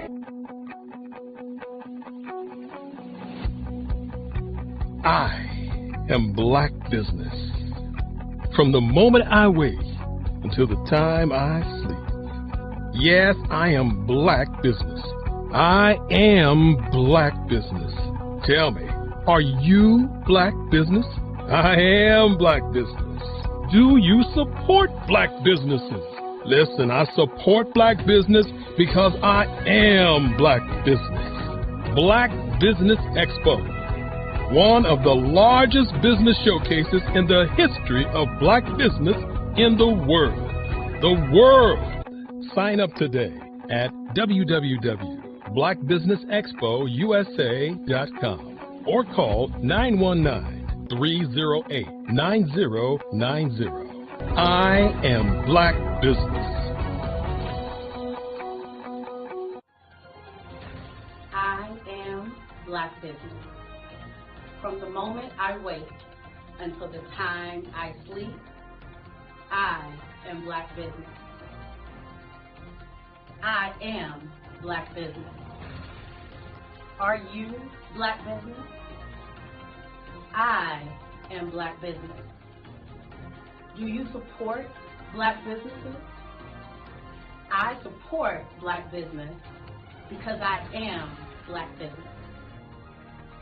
Black Business Expo, one of the largest business showcases in the history of Black America in North Carolina. Join Dr. Eric Kelly III and a host of phenomenal speakers from all around the globe for this 7-day virtual event that you don't want to miss. The mission of the Black Business Expo is to raise scholarship money from kids all the way from high school, all the way from college. The Black Business Olympics is one of the largest Black business showcases in the world. It is an opportunity for businesses and companies to showcase their businesses globally. We are going to be giving away laptops up to $5,000 away to students.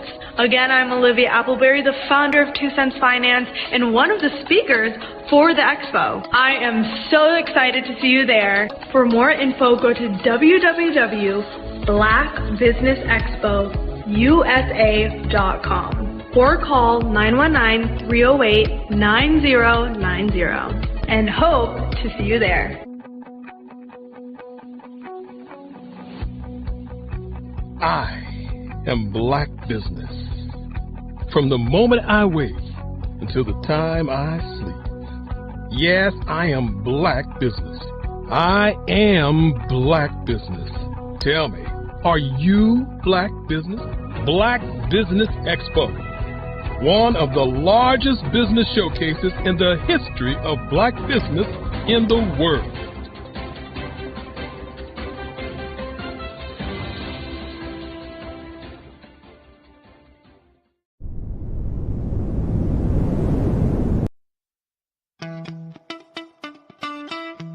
How many times have you been asked to help someone you didn't even know, a student, a business entrepreneur, or did you ever even ask, where did they end up?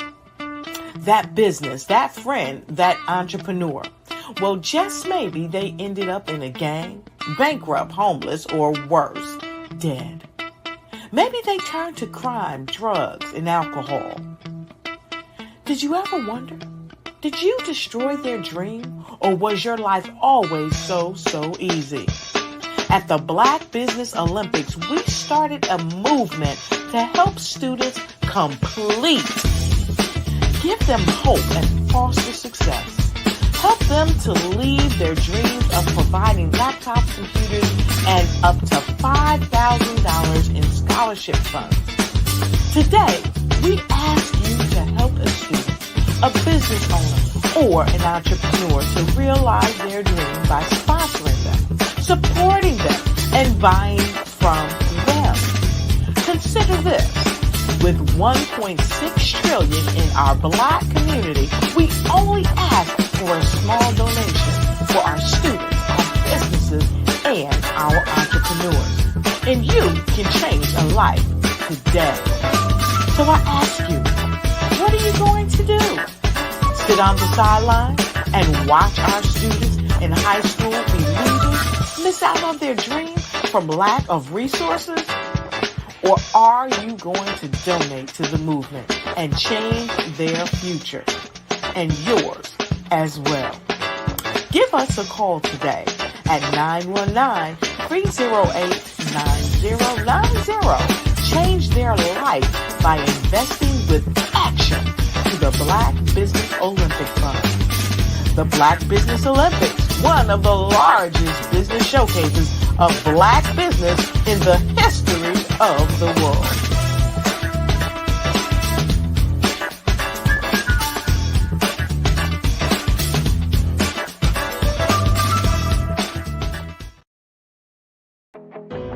I am Black Business.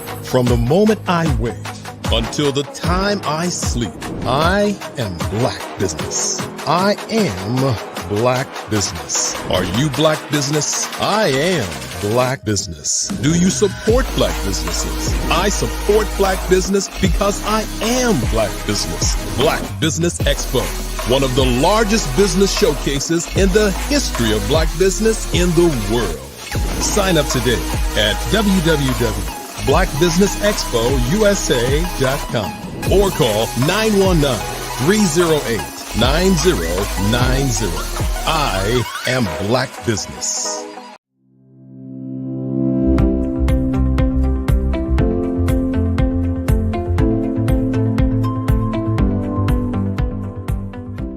Oregon's it's a beautiful state, and we've talked before this. And I came from California originally, so it's golden hills compared to lush green forest. So it's a beautiful state. It's very beautiful.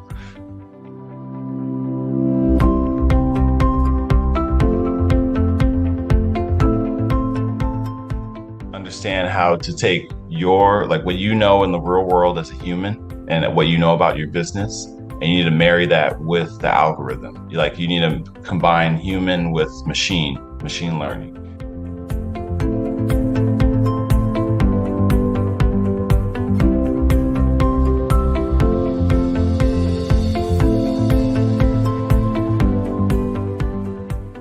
I was always attracted to the psychology, behind digital marketing and why do people do the things they do. But then it's quantifiable, right? So then you can attach revenue to it, right? And it's like, well, if I can understand and get to the mind of different segmentations, then I can start to show them things that will get them to buy the product that I'm trying to show. And to me, that's just fascinating. That is amazing that you can do that.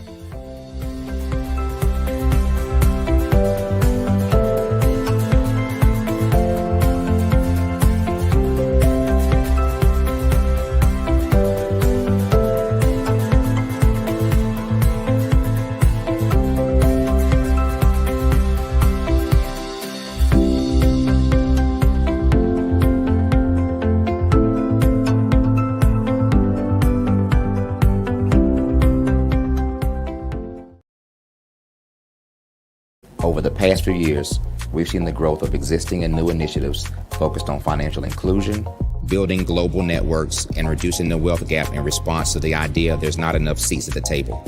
Whether their outcomes are to increase the representation of Black executives on corporate boards, ensure an inclusive global economy, or to create new U.S. African commercial pathways, the strategies are often carried out by separate programs. The question is, should they be? With the continent of Africa being home to more than half of the world's fastest growing economies, the youngest workforce, over 400 companies generating more than $1 billion annually, 700 generating more than $500 million annually that are poised for growth, and being the destination of nearly $5 billion in venture capital in 2021. Diversifying U.S. and Africa commercial engagement by building bridges between African businesses and their U.S. diaspora should begin being seen as mutually beneficial. From helping to reduce Africa's enormous capital gap to catalyzing two-way trade opportunities, the COVID-19 global pandemic hopefully has taught us that global challenges and opportunities are more interconnected than we thought. During the pandemic, African companies like Unicorn Flutterwave, insurance provider Reliance Health, ride-hailing app Yasir, and 54Gene, the continent's first bank of DNA on people of African descent, proved that when African companies have access to networks, capital, and information, they grow big, grow fast, and create solutions that are valuable to the world. This is why BDirect was created. We are the first U.S.-based but African-centric board preparedness and board search company designed to connect U.S. Black talent and corporations to African businesses. Unique and fundamental to BDirect's success is our process of helping board candidates adapt their experience and networks to an African context before they're connected to high-growth companies that are looking to locally and globally scale. From our focus groups with African business execs and government leaders, we don't ignore the sentiment that business is easy, but people are hard. Having a pool of board candidates with hard-to-access networks and extensive experience across the business life cycle, including successfully raising capital, is table stakes for an initiative like this. So yes, we have that. But corporate or entrepreneurial success in the U.S. does not guarantee success in Africa. Developed alongside industry partners on the continent, our training program, BDirect Prep, is designed to transpose their experience to create cultural comfort, understanding, and a commitment to helping businesses in Africa scale. Our board governance sessions are African continental and country specific, integrated with cultural awareness and dexterity training, masterclasses led by African industry execs, and mentoring and coaching from African continental-based facilitators. But even more unique to BDirect Prep, we cap off our training program with an immersion trip to help candidates that have not been to Africa before see and feel Africa's complexity and opportunity from African soil. We all know traditional network-based board placement has historically left a lot of us out of ever really being in the paid board pipeline. Our strategy supports the work of many great organizations that are successfully filling seats at U.S. board tables by creating more tables for those that are still left on the sideline. It's time to start seeing the role and value of U.S. Black talent and businesses on the continent of Africa differently. Old perceptions and habits limit economic inclusion. Let's transition Black talent and the African businesses they will support from the periphery of the global economy to its core.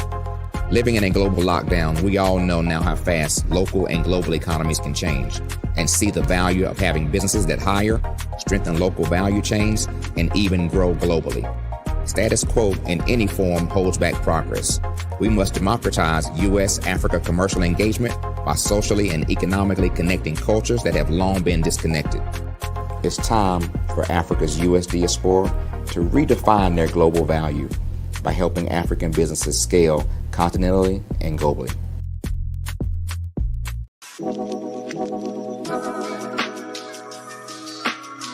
The African company and the African CEO is making a conscious decision to bring on someone external to the continent versus bringing on someone who is from Ghana or Kenya or South Africa. And so the skill sets of the people that we take through our executive leadership training program and ultimately on the placement, obviously have to be extremely high caliber. So what we look for are corporate executives at the vice president to C-suite level, as well as Black entrepreneurs. When we look at the Black corporate executives, we're looking for some very specific skill sets, whether that be around supply chain, sales and marketing, engineering, product development. We want our folks to be able to add immediate value to the corporate board, right? And the other thing is, even if they don't necessarily have specific industry experience, they're bringing a diversity of thought.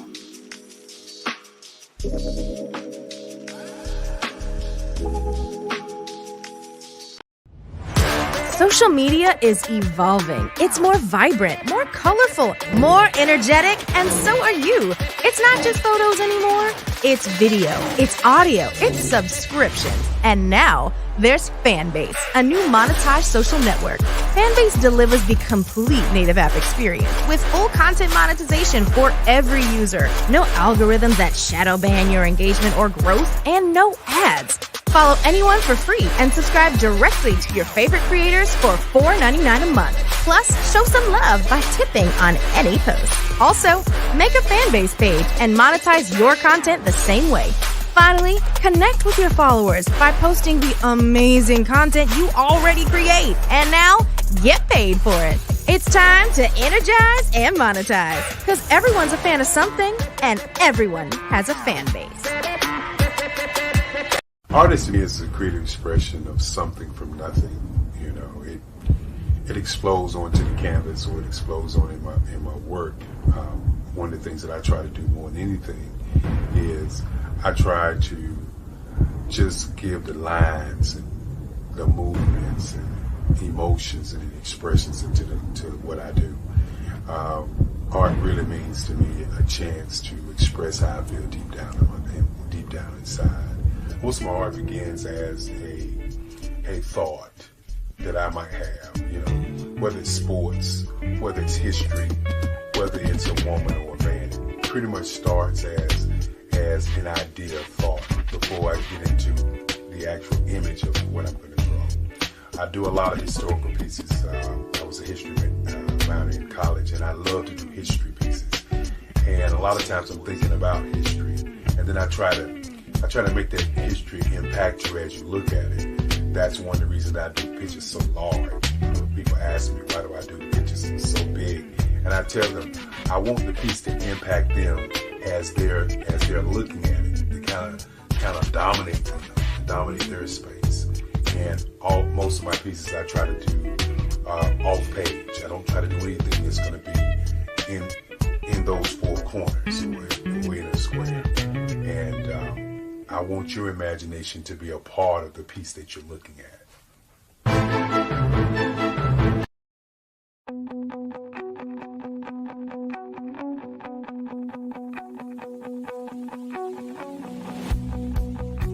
I am Black Business. From the moment I wake until the time I sleep. Yes, I am Black Business. I am Black Business. Tell me, are you Black Business? I am Black Business. Do you support Black businesses? Listen, I support Black business because I am Black Business. Black Business Expo, one of the largest business showcases in the history of Black business in the world.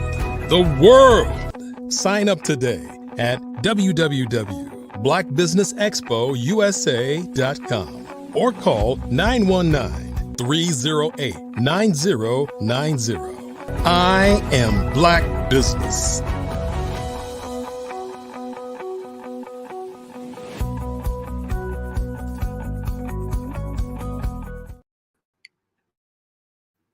Good afternoon, business owners, entrepreneurs, thought leaders, and corporations.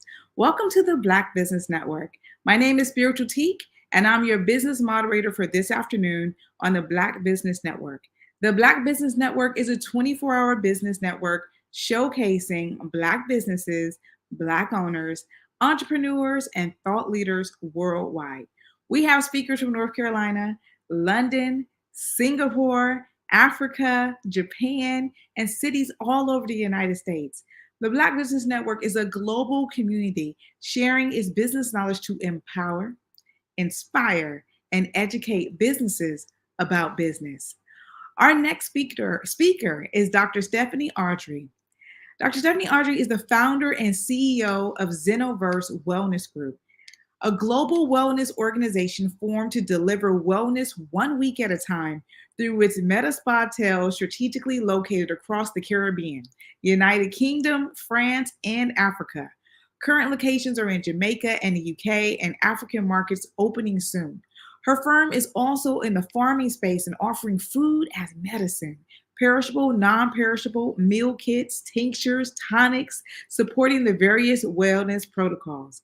Dr. Audrey codified her wellness delivery model as WAS, Wellness as a Service Solution. Xenoverse Wellness Group is a timely concept that was initially conceived when Audrey was just 14 years young. She imagined a wellness center later while working in the hospitality industry for the Claremont Resort Hotel. She was on the marketing team, and when they rebranded the property after investing over $1 million to launch what was then a new concept, spas at hotels. I present to you Dr. Stephanie Audrey. Hi, greetings. Hi, greetings, beautiful soul. I'm so excited that I get to interview you in this fireside chat. How are you? I'm wonderful. And how are you today? I'm very, very good. Well, it's my evening, so I'm over here in London. Okay, well, fantastic. Even better. Absolutely. So is it okay if I address you as Dr. Stephanie Audrey? Is that all right? Yeah, Dr. Steph for short. We can go with that. That's fine. Okay, cool beans. Thank you so much, Dr. Steph. Well, it's loads of questions that I have for you, and I get super excited because I have a deep understanding of wellness, and I'm just excited to see what you've been doing all over the world. And so for the people that's watching right now and the people that will catch it in a replay, can you first just tell us a bit more about what is Xenoverse Wellness Group and what was the vision behind it? Absolutely. So Xenoverse was our decision to both make sure that we were meta ready, ready to exist both in the physical and the digital world. So creating an organization that would not only be timely in its physical presence, but be able to translate that into virtual spaces and how we show up in all of those particular environments. So thinking forward always. But when I looked at the idea of wellness, what I realized is I was really first introduced to this idea of wellness at 9. It was my mother who made this big declaration. We had just bought our home, and she decided that now that she was responsible for cooking, she was going to teach me how to cook differently than she experienced. And so she set a clear intention that she did not want me to have any lifestyle chronic illnesses. So she bought 2 books. My school was having a elementary book sale, and she bought a book called Back to Eden, and she bought a soul food cookbook. But that's really where, for me, the idea began. I love that. Intention is everything. You're speaking my language. Definitely. So right back from when you were young, having that instilled inside of you has been sort of the foundation to this. So that inspiration then led you to get to Medi Spa Hotels, TM, and expand your wellness across multiple countries. Can you tell us a bit more about that global expansion? Absolutely. So it began, I knew I wanted to be an international business tycoon. Again, around 9, 10, I used to play business as an only child. So you know how you can be a little bit needing to occupy your time. And so at that time, my business consisted of, my dolls were my customers. I knew 10 key by touch before I knew what that meant. I had every form that I could find from my mom, from her Mary Kay business to real estate forms. And on one particular Saturday, we were out shopping, and I realized that my business needed credit cards. So it was my determination. I'd taken a credit card application, and so I was now going to make credit cards for my business. And I took these index cards, covered them with her photo album refills, pin-pricked every letter and number so that I could, because I'm aging myself now. In those days, you could get an imprint, and that's how you completed a credit card transaction. So right when I perfected my credit cards, my mother comes in the room with that high pitched, "What are you doing?" And so, when you question, think fast, right? Because the answer is going to determine what happens next. So I paused for a second and I looked at my mom and I said, "Mommy, I know who I'm going to be." And so she kind of let out a nervous laugh and she looks at me and she's like, "Who?" I said, "I'm going to be an international business tycoon." So Wow. she just kind of released it. And then she said, "Tell me more." And I Wow. think that was the most brilliant thing because believe it or not, I actually had a vision. I said, "Mommy, I see myself. I'm in the boardroom. Everybody's paying attention. The San Francisco Bay Bridge is out the back window. Like I could see it. I'm wearing a navy blue pinstripe suit. Like I could see all of those details." Wow. And didn't think about it again until I was being interviewed for a television show at 20, right when I was sort of contemplating the next levels of my company. And at that point, I'd already started an international version of my company. I hadn't expanded yet, but I was on my way to my first level of expansions, which first allowed me to have 5 market locations. And then later, I did a JV where I ended up with 8 market locations. And so I've sort of been building over the course of my career to be ready to go international. But, it's been like this vision. And that's why I tell people it's so important to recognize the vision and to create it in colors for yourself. And so I became a Absolutely. fan of vision boards and, journaling, making my plans. But that's really where the seed was planted. Oh my goodness. Dr. Steph, I think my cheeks are gonna, we just got started. And I'm like, the smile is so big. I think you're tapping into my inner child. I'm like, yes.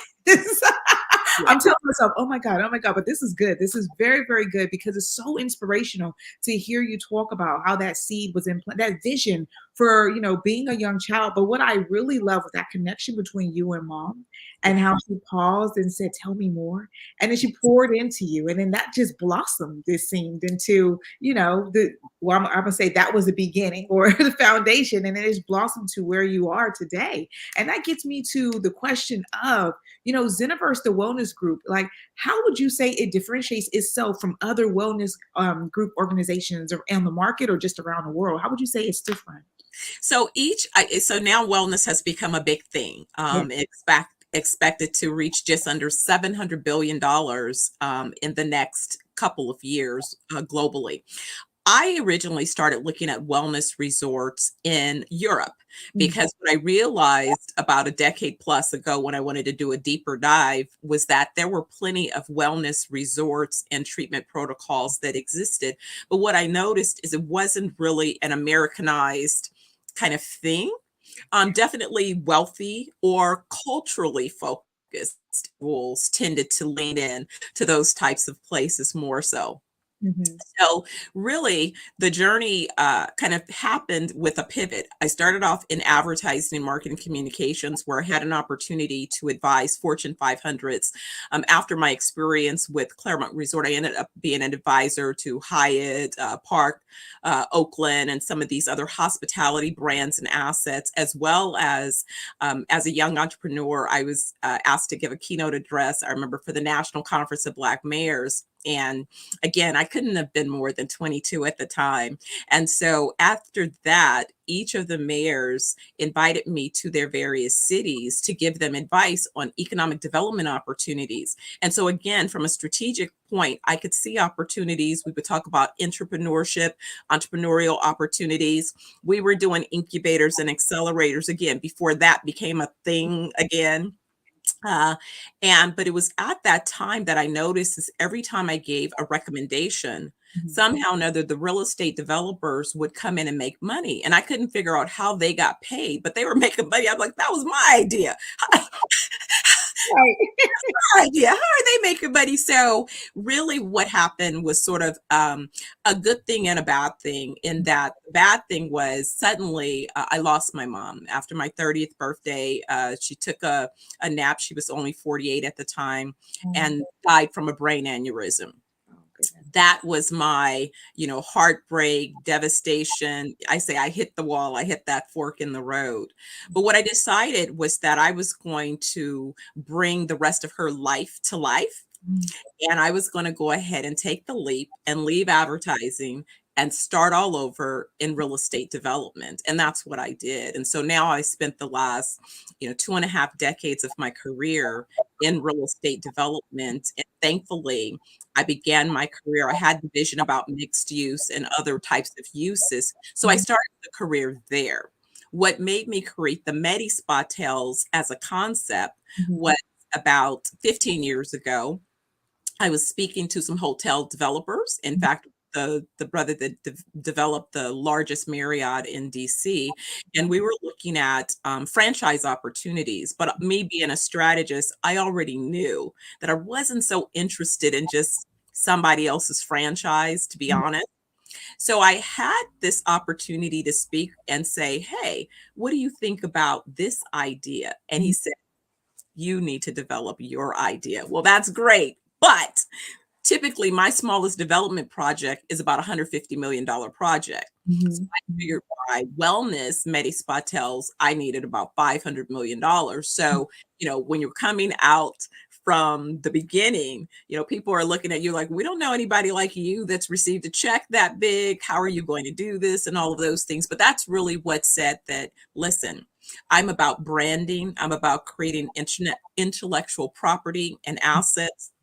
And I'm about blending my real estate knowledge with my market knowledge, my business knowledge, and understanding global markets.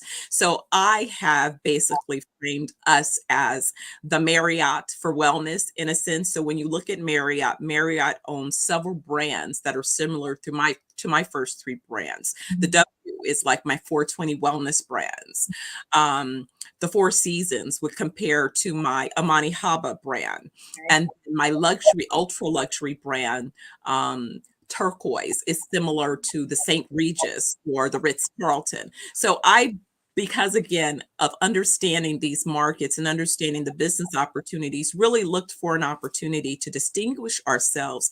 And it's not just about our physical properties, because you can go to any spa, you can go to many hotels, they'll have a spa, they'll have a gym, and it's the same old humdrum boring. They feed you the bad rubber chicken, so you leave there and you're sicker than when you arrived. So basically I said I was going to fix all of those things. Okay. Very deliberate. So we focus on mind, body, and soul healing. Yes.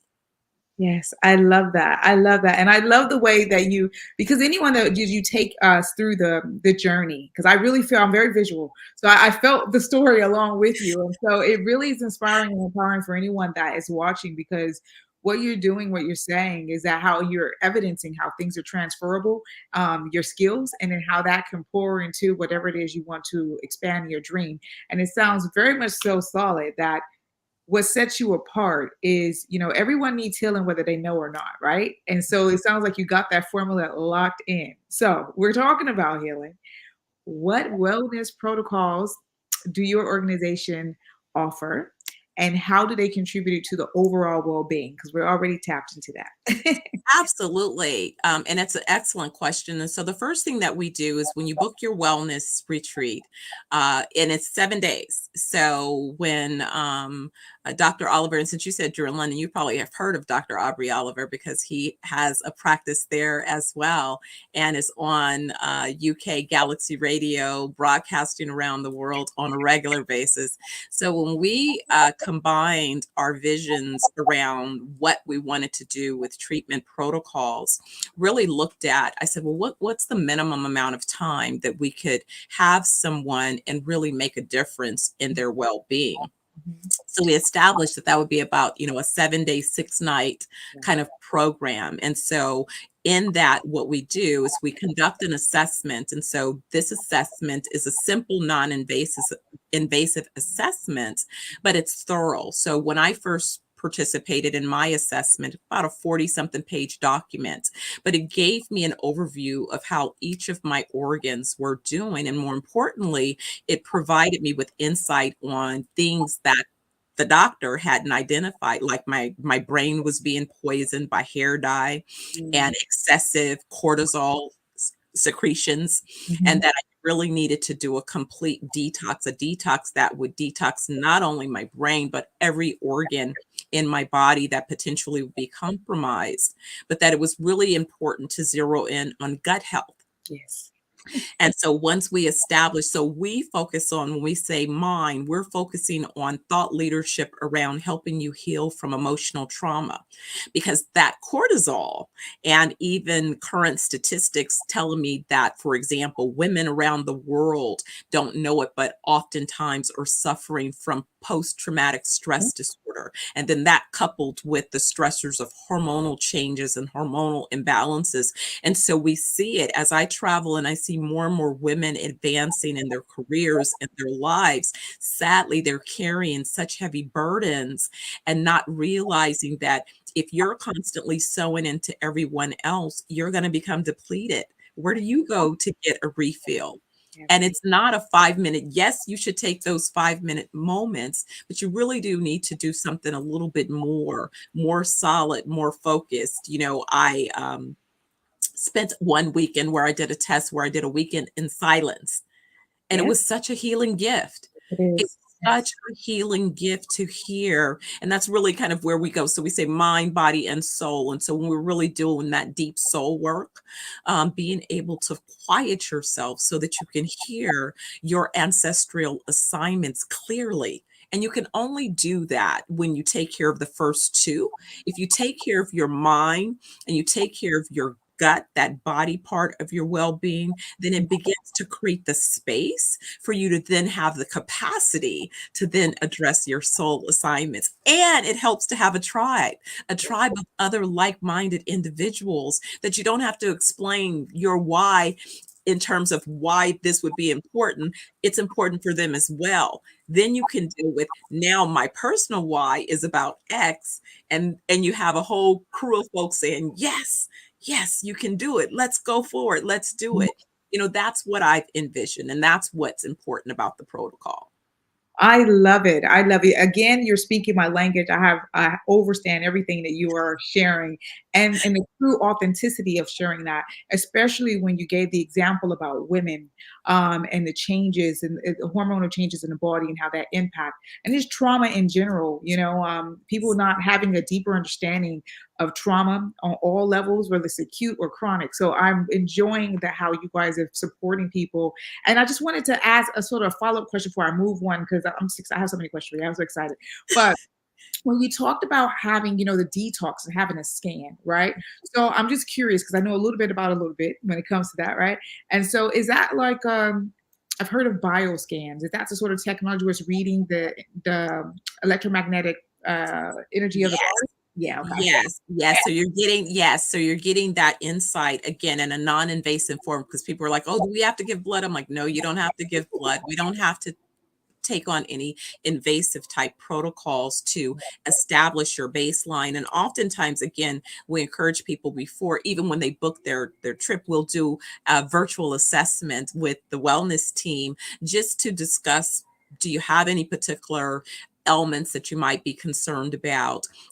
Again, you can be healthy. You don't have to have an ailment that you're concerned about to book your wellness. It might just be that you want to come and get away and see what we're all about. Our tagline is escape, evolve, elevate. So you just may need to escape. You want to evolve and you want to elevate. We got you. I love that. And it's like driving a car. A car requires a tune-up. Your body requires a tune-up. So escape, evolve, and elevate. I absolutely love that. So that gets me, I enjoyed saying WAS, so can you explain that concept of wellness as a service solution, Yes, that's a little techie in me, right? Because I'm like, they're selling SaaS and all this other stuff. So I said, well, let me speak to my tech folks in a way that they can understand. This is really a WAS. And so what I mean by that is that I really created a methodology, and there is technology that goes along with our solution. So when you become a member by being a guest, we are going to assist you by creating an opportunity for you to have a wellness vault where you can include your historical medical records, as well as you will have a record of all of the various treatment protocols. You'll have a record of all of our resorts that you've visited, all of our products that you've consumed, and then we'll both activate that with our AI so that we can notice any particular patterns, so that we can be predictive and preventative. We don't do sick care. We believe in wellness. Exactly. So we can see markers that indicate that something might be coming along. Perhaps you're taking, prescriptions or something that may conflict. Perhaps something has happened that's caused a spike, a change, an increase of your stress level. Being able to identify and remind you with other opportunities, and more importantly, really having a place where you may come for once a week, or 1 week a month, a year, but we have virtual trainings happening around the world. So you want to take a class? Well, you can take that class virtually. You want to listen to a cooking or food show, or learn about herbs or something that we're offering? We'll have that content available, and all of those things will be available in our NFT. So again, the little techie in me said it's about having a methodology, and it's about being able to ensure that that particular methodology is both something that you can adopt, something that you can track, and then something that you can maintain and keep track of your progress. Again, because we believe that full life is 120 years and beyond. So we want you to be able to track, how you're going on that journey, and be able to prove that not only if you set that intention, that it's doable, it's feasible, but you have a team of folks that are rooting you on. I love that. And it's so important, because like here in the UK, when they have like the red book when the kids are born, and the health visitors come and visit. So this is your WAS book, so you Yes. to be able to monitor that, and you be able to support them along that journey. I think this is beautiful, and it gets me into, so we talked about the mind and we talked about the body and the differences, but also with the body. So what is your take on food, and what do you think the role that food plays in the wellness protocols and people's wellness journey, and how does your farming initiative support these efforts? Absolutely. Now, this is something that's become very critical and very concerning. Sadly, again, I'm in the U.S., and the U.S. market really allows all types of ingredients from a consumer standpoint to be added into the foods and the products and the supplements and the pharmaceuticals and all of those things that people are consuming. Unfortunately, those things that you're consuming, if the ingredients are bad, it's kind of like when we talk about computers building, I used to say building a database. If you put junk in, you're going to get junk out. It's the same thing, and what I have really witnessed is that Western medicine has definitely a place. You have an emergency, you're in a car accident, so on and so forth. You have an emergency rupture of an organ or something, it absolutely is valuable and important.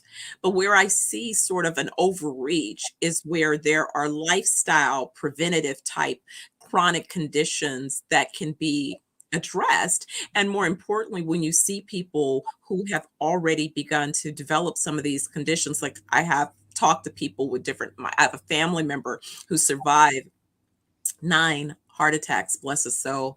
And I wonder, it's like, well, have you received any kind of nutritional guidance? And it's no, they're just cutting, they're adding another stent, they broke my, it's like, wow, we can really address this. And so it really was being introduced. I remember stumbling across Dr. Grundy, who used to be a heart surgeon, and really his transition into nutrition. And so again, all of these things are now beginning to come up and surface. But here's the thing. I remember the first time I thought I had done pretty well with selecting my supplements. And I showed Dr. Oliver, here's what I'm taking. And literally we threw out pretty much everything that I had on the shelf, because by the time you get to ingredient number 3 or 4, that's the poison. Absolutely. Come on, tell the truth. Yes. That's the poison. And so then the other part was that, Bill Gates and others with their so-called initiatives. Again, I always believe in, my mom said, follow the money and read between the lines. So it became really odd when I noticed that, why would his organization be buying up all of the farms around the world, and in fact, even pushing farmers out of the industry? And what's with all this GMO and seedless stuff?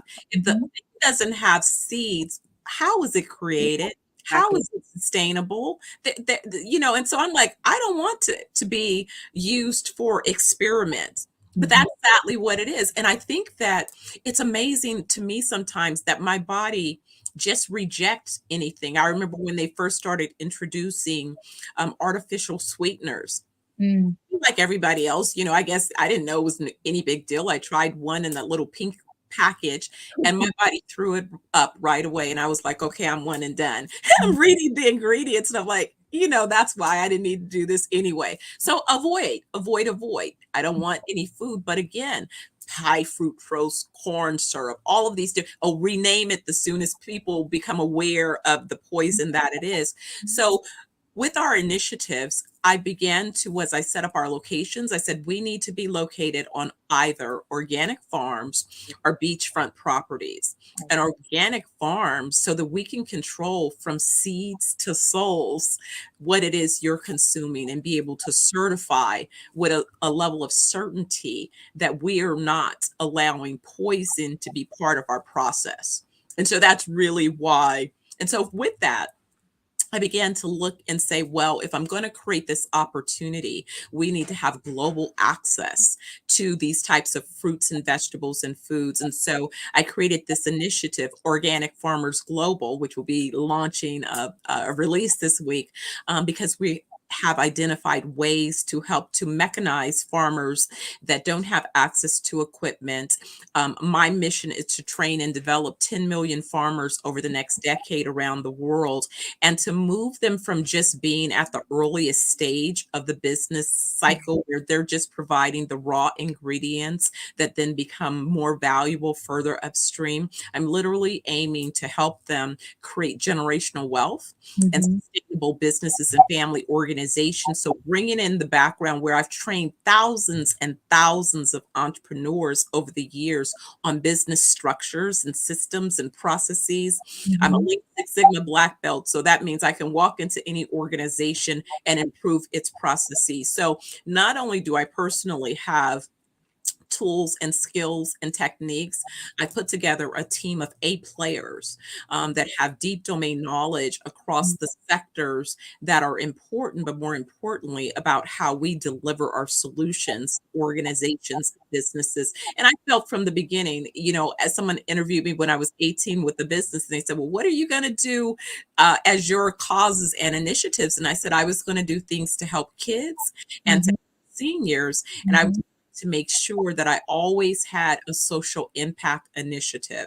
And so even when I took time to spend time in the corporate world, where I was an executive developing, again, my expertise as a real estate developer, so that I qualified when it came to this point, I spent all of that time training and developing entrepreneurs. So I always had, on a parallel path, a give back initiative. So I'm not just talking about it, as the young people say, I got the receipts. You got exactly. You got plenty of receipts, and I'm looking at the time. I'm like, oh my God, we could be on here for hours.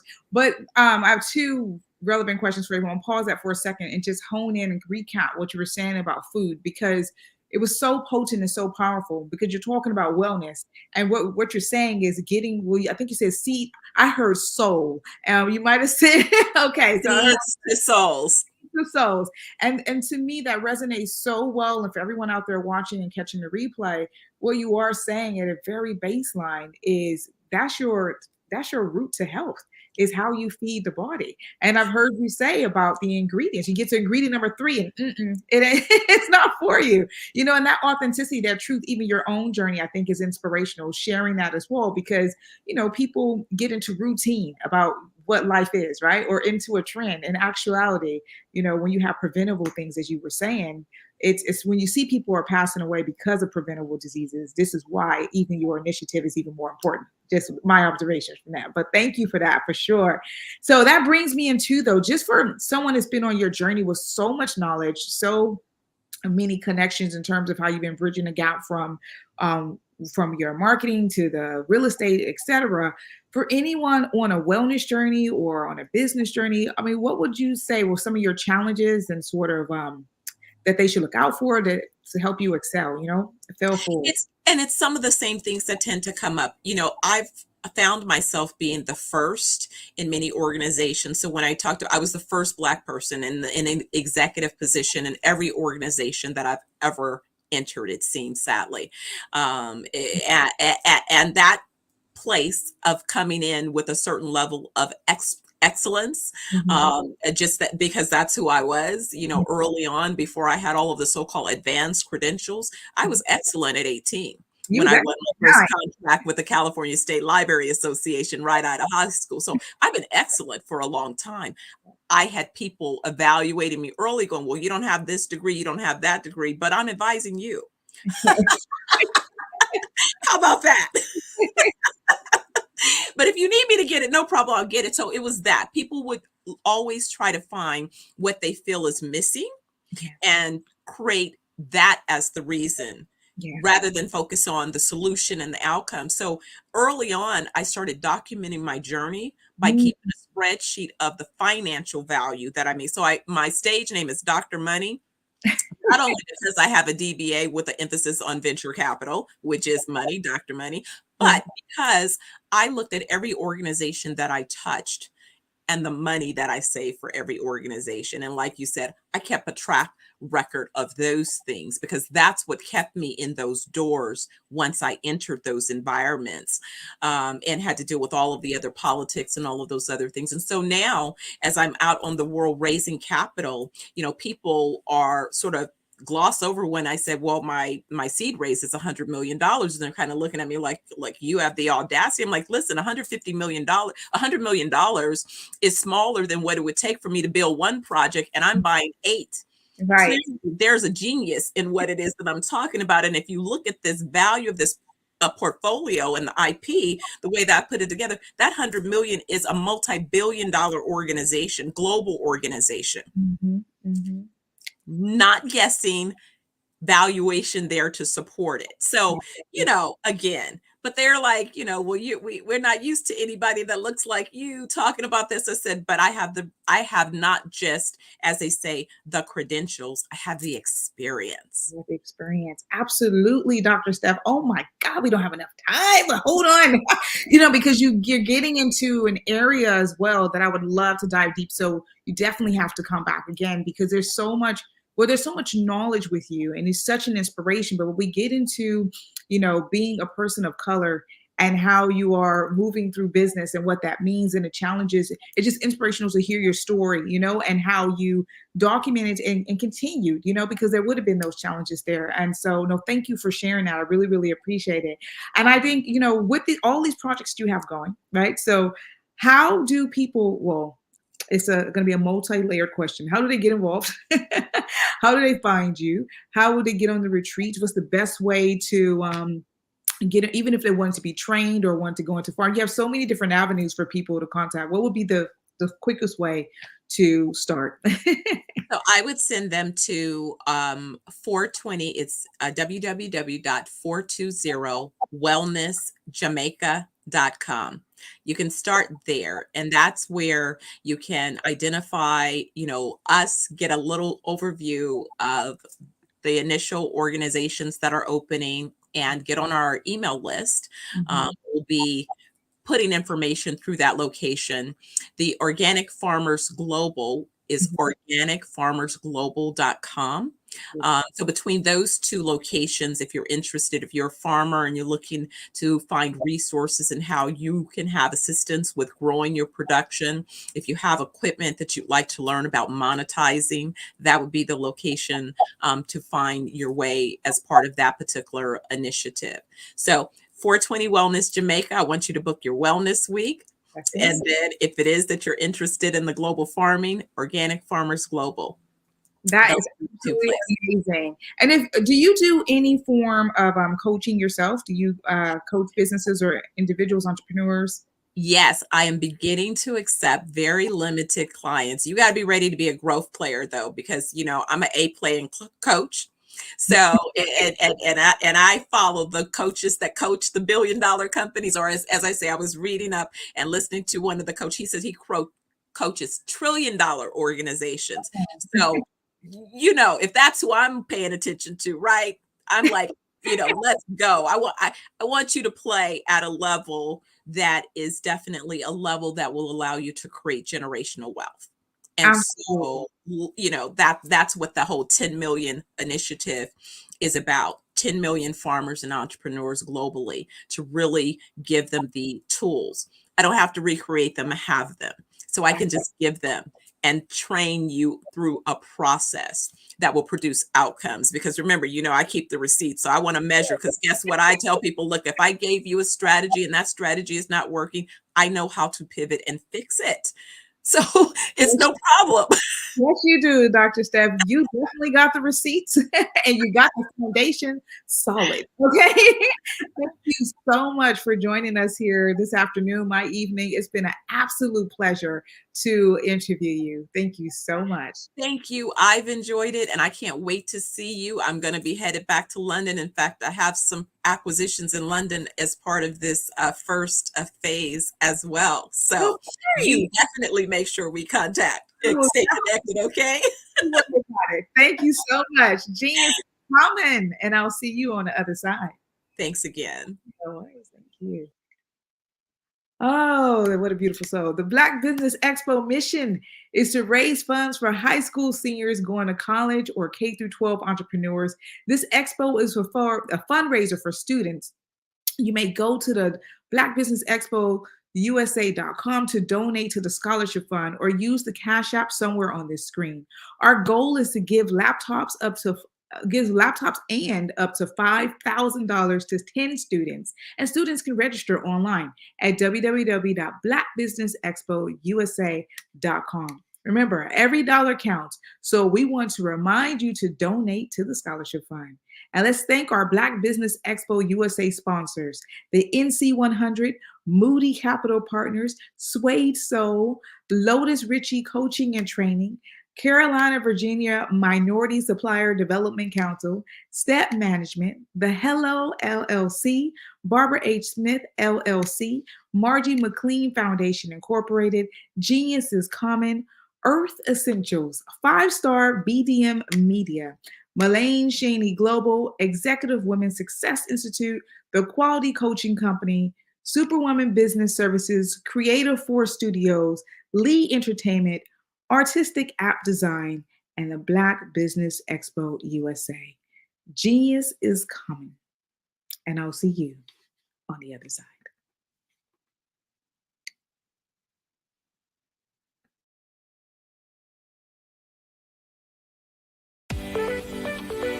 You are in the right place at the right time.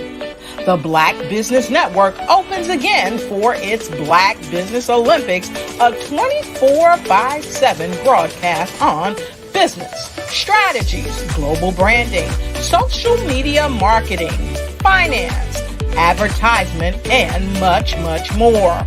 featuring the top, most powerful entrepreneurs and speakers and thought leaders from all around the world as they gather together for this phenomenal event.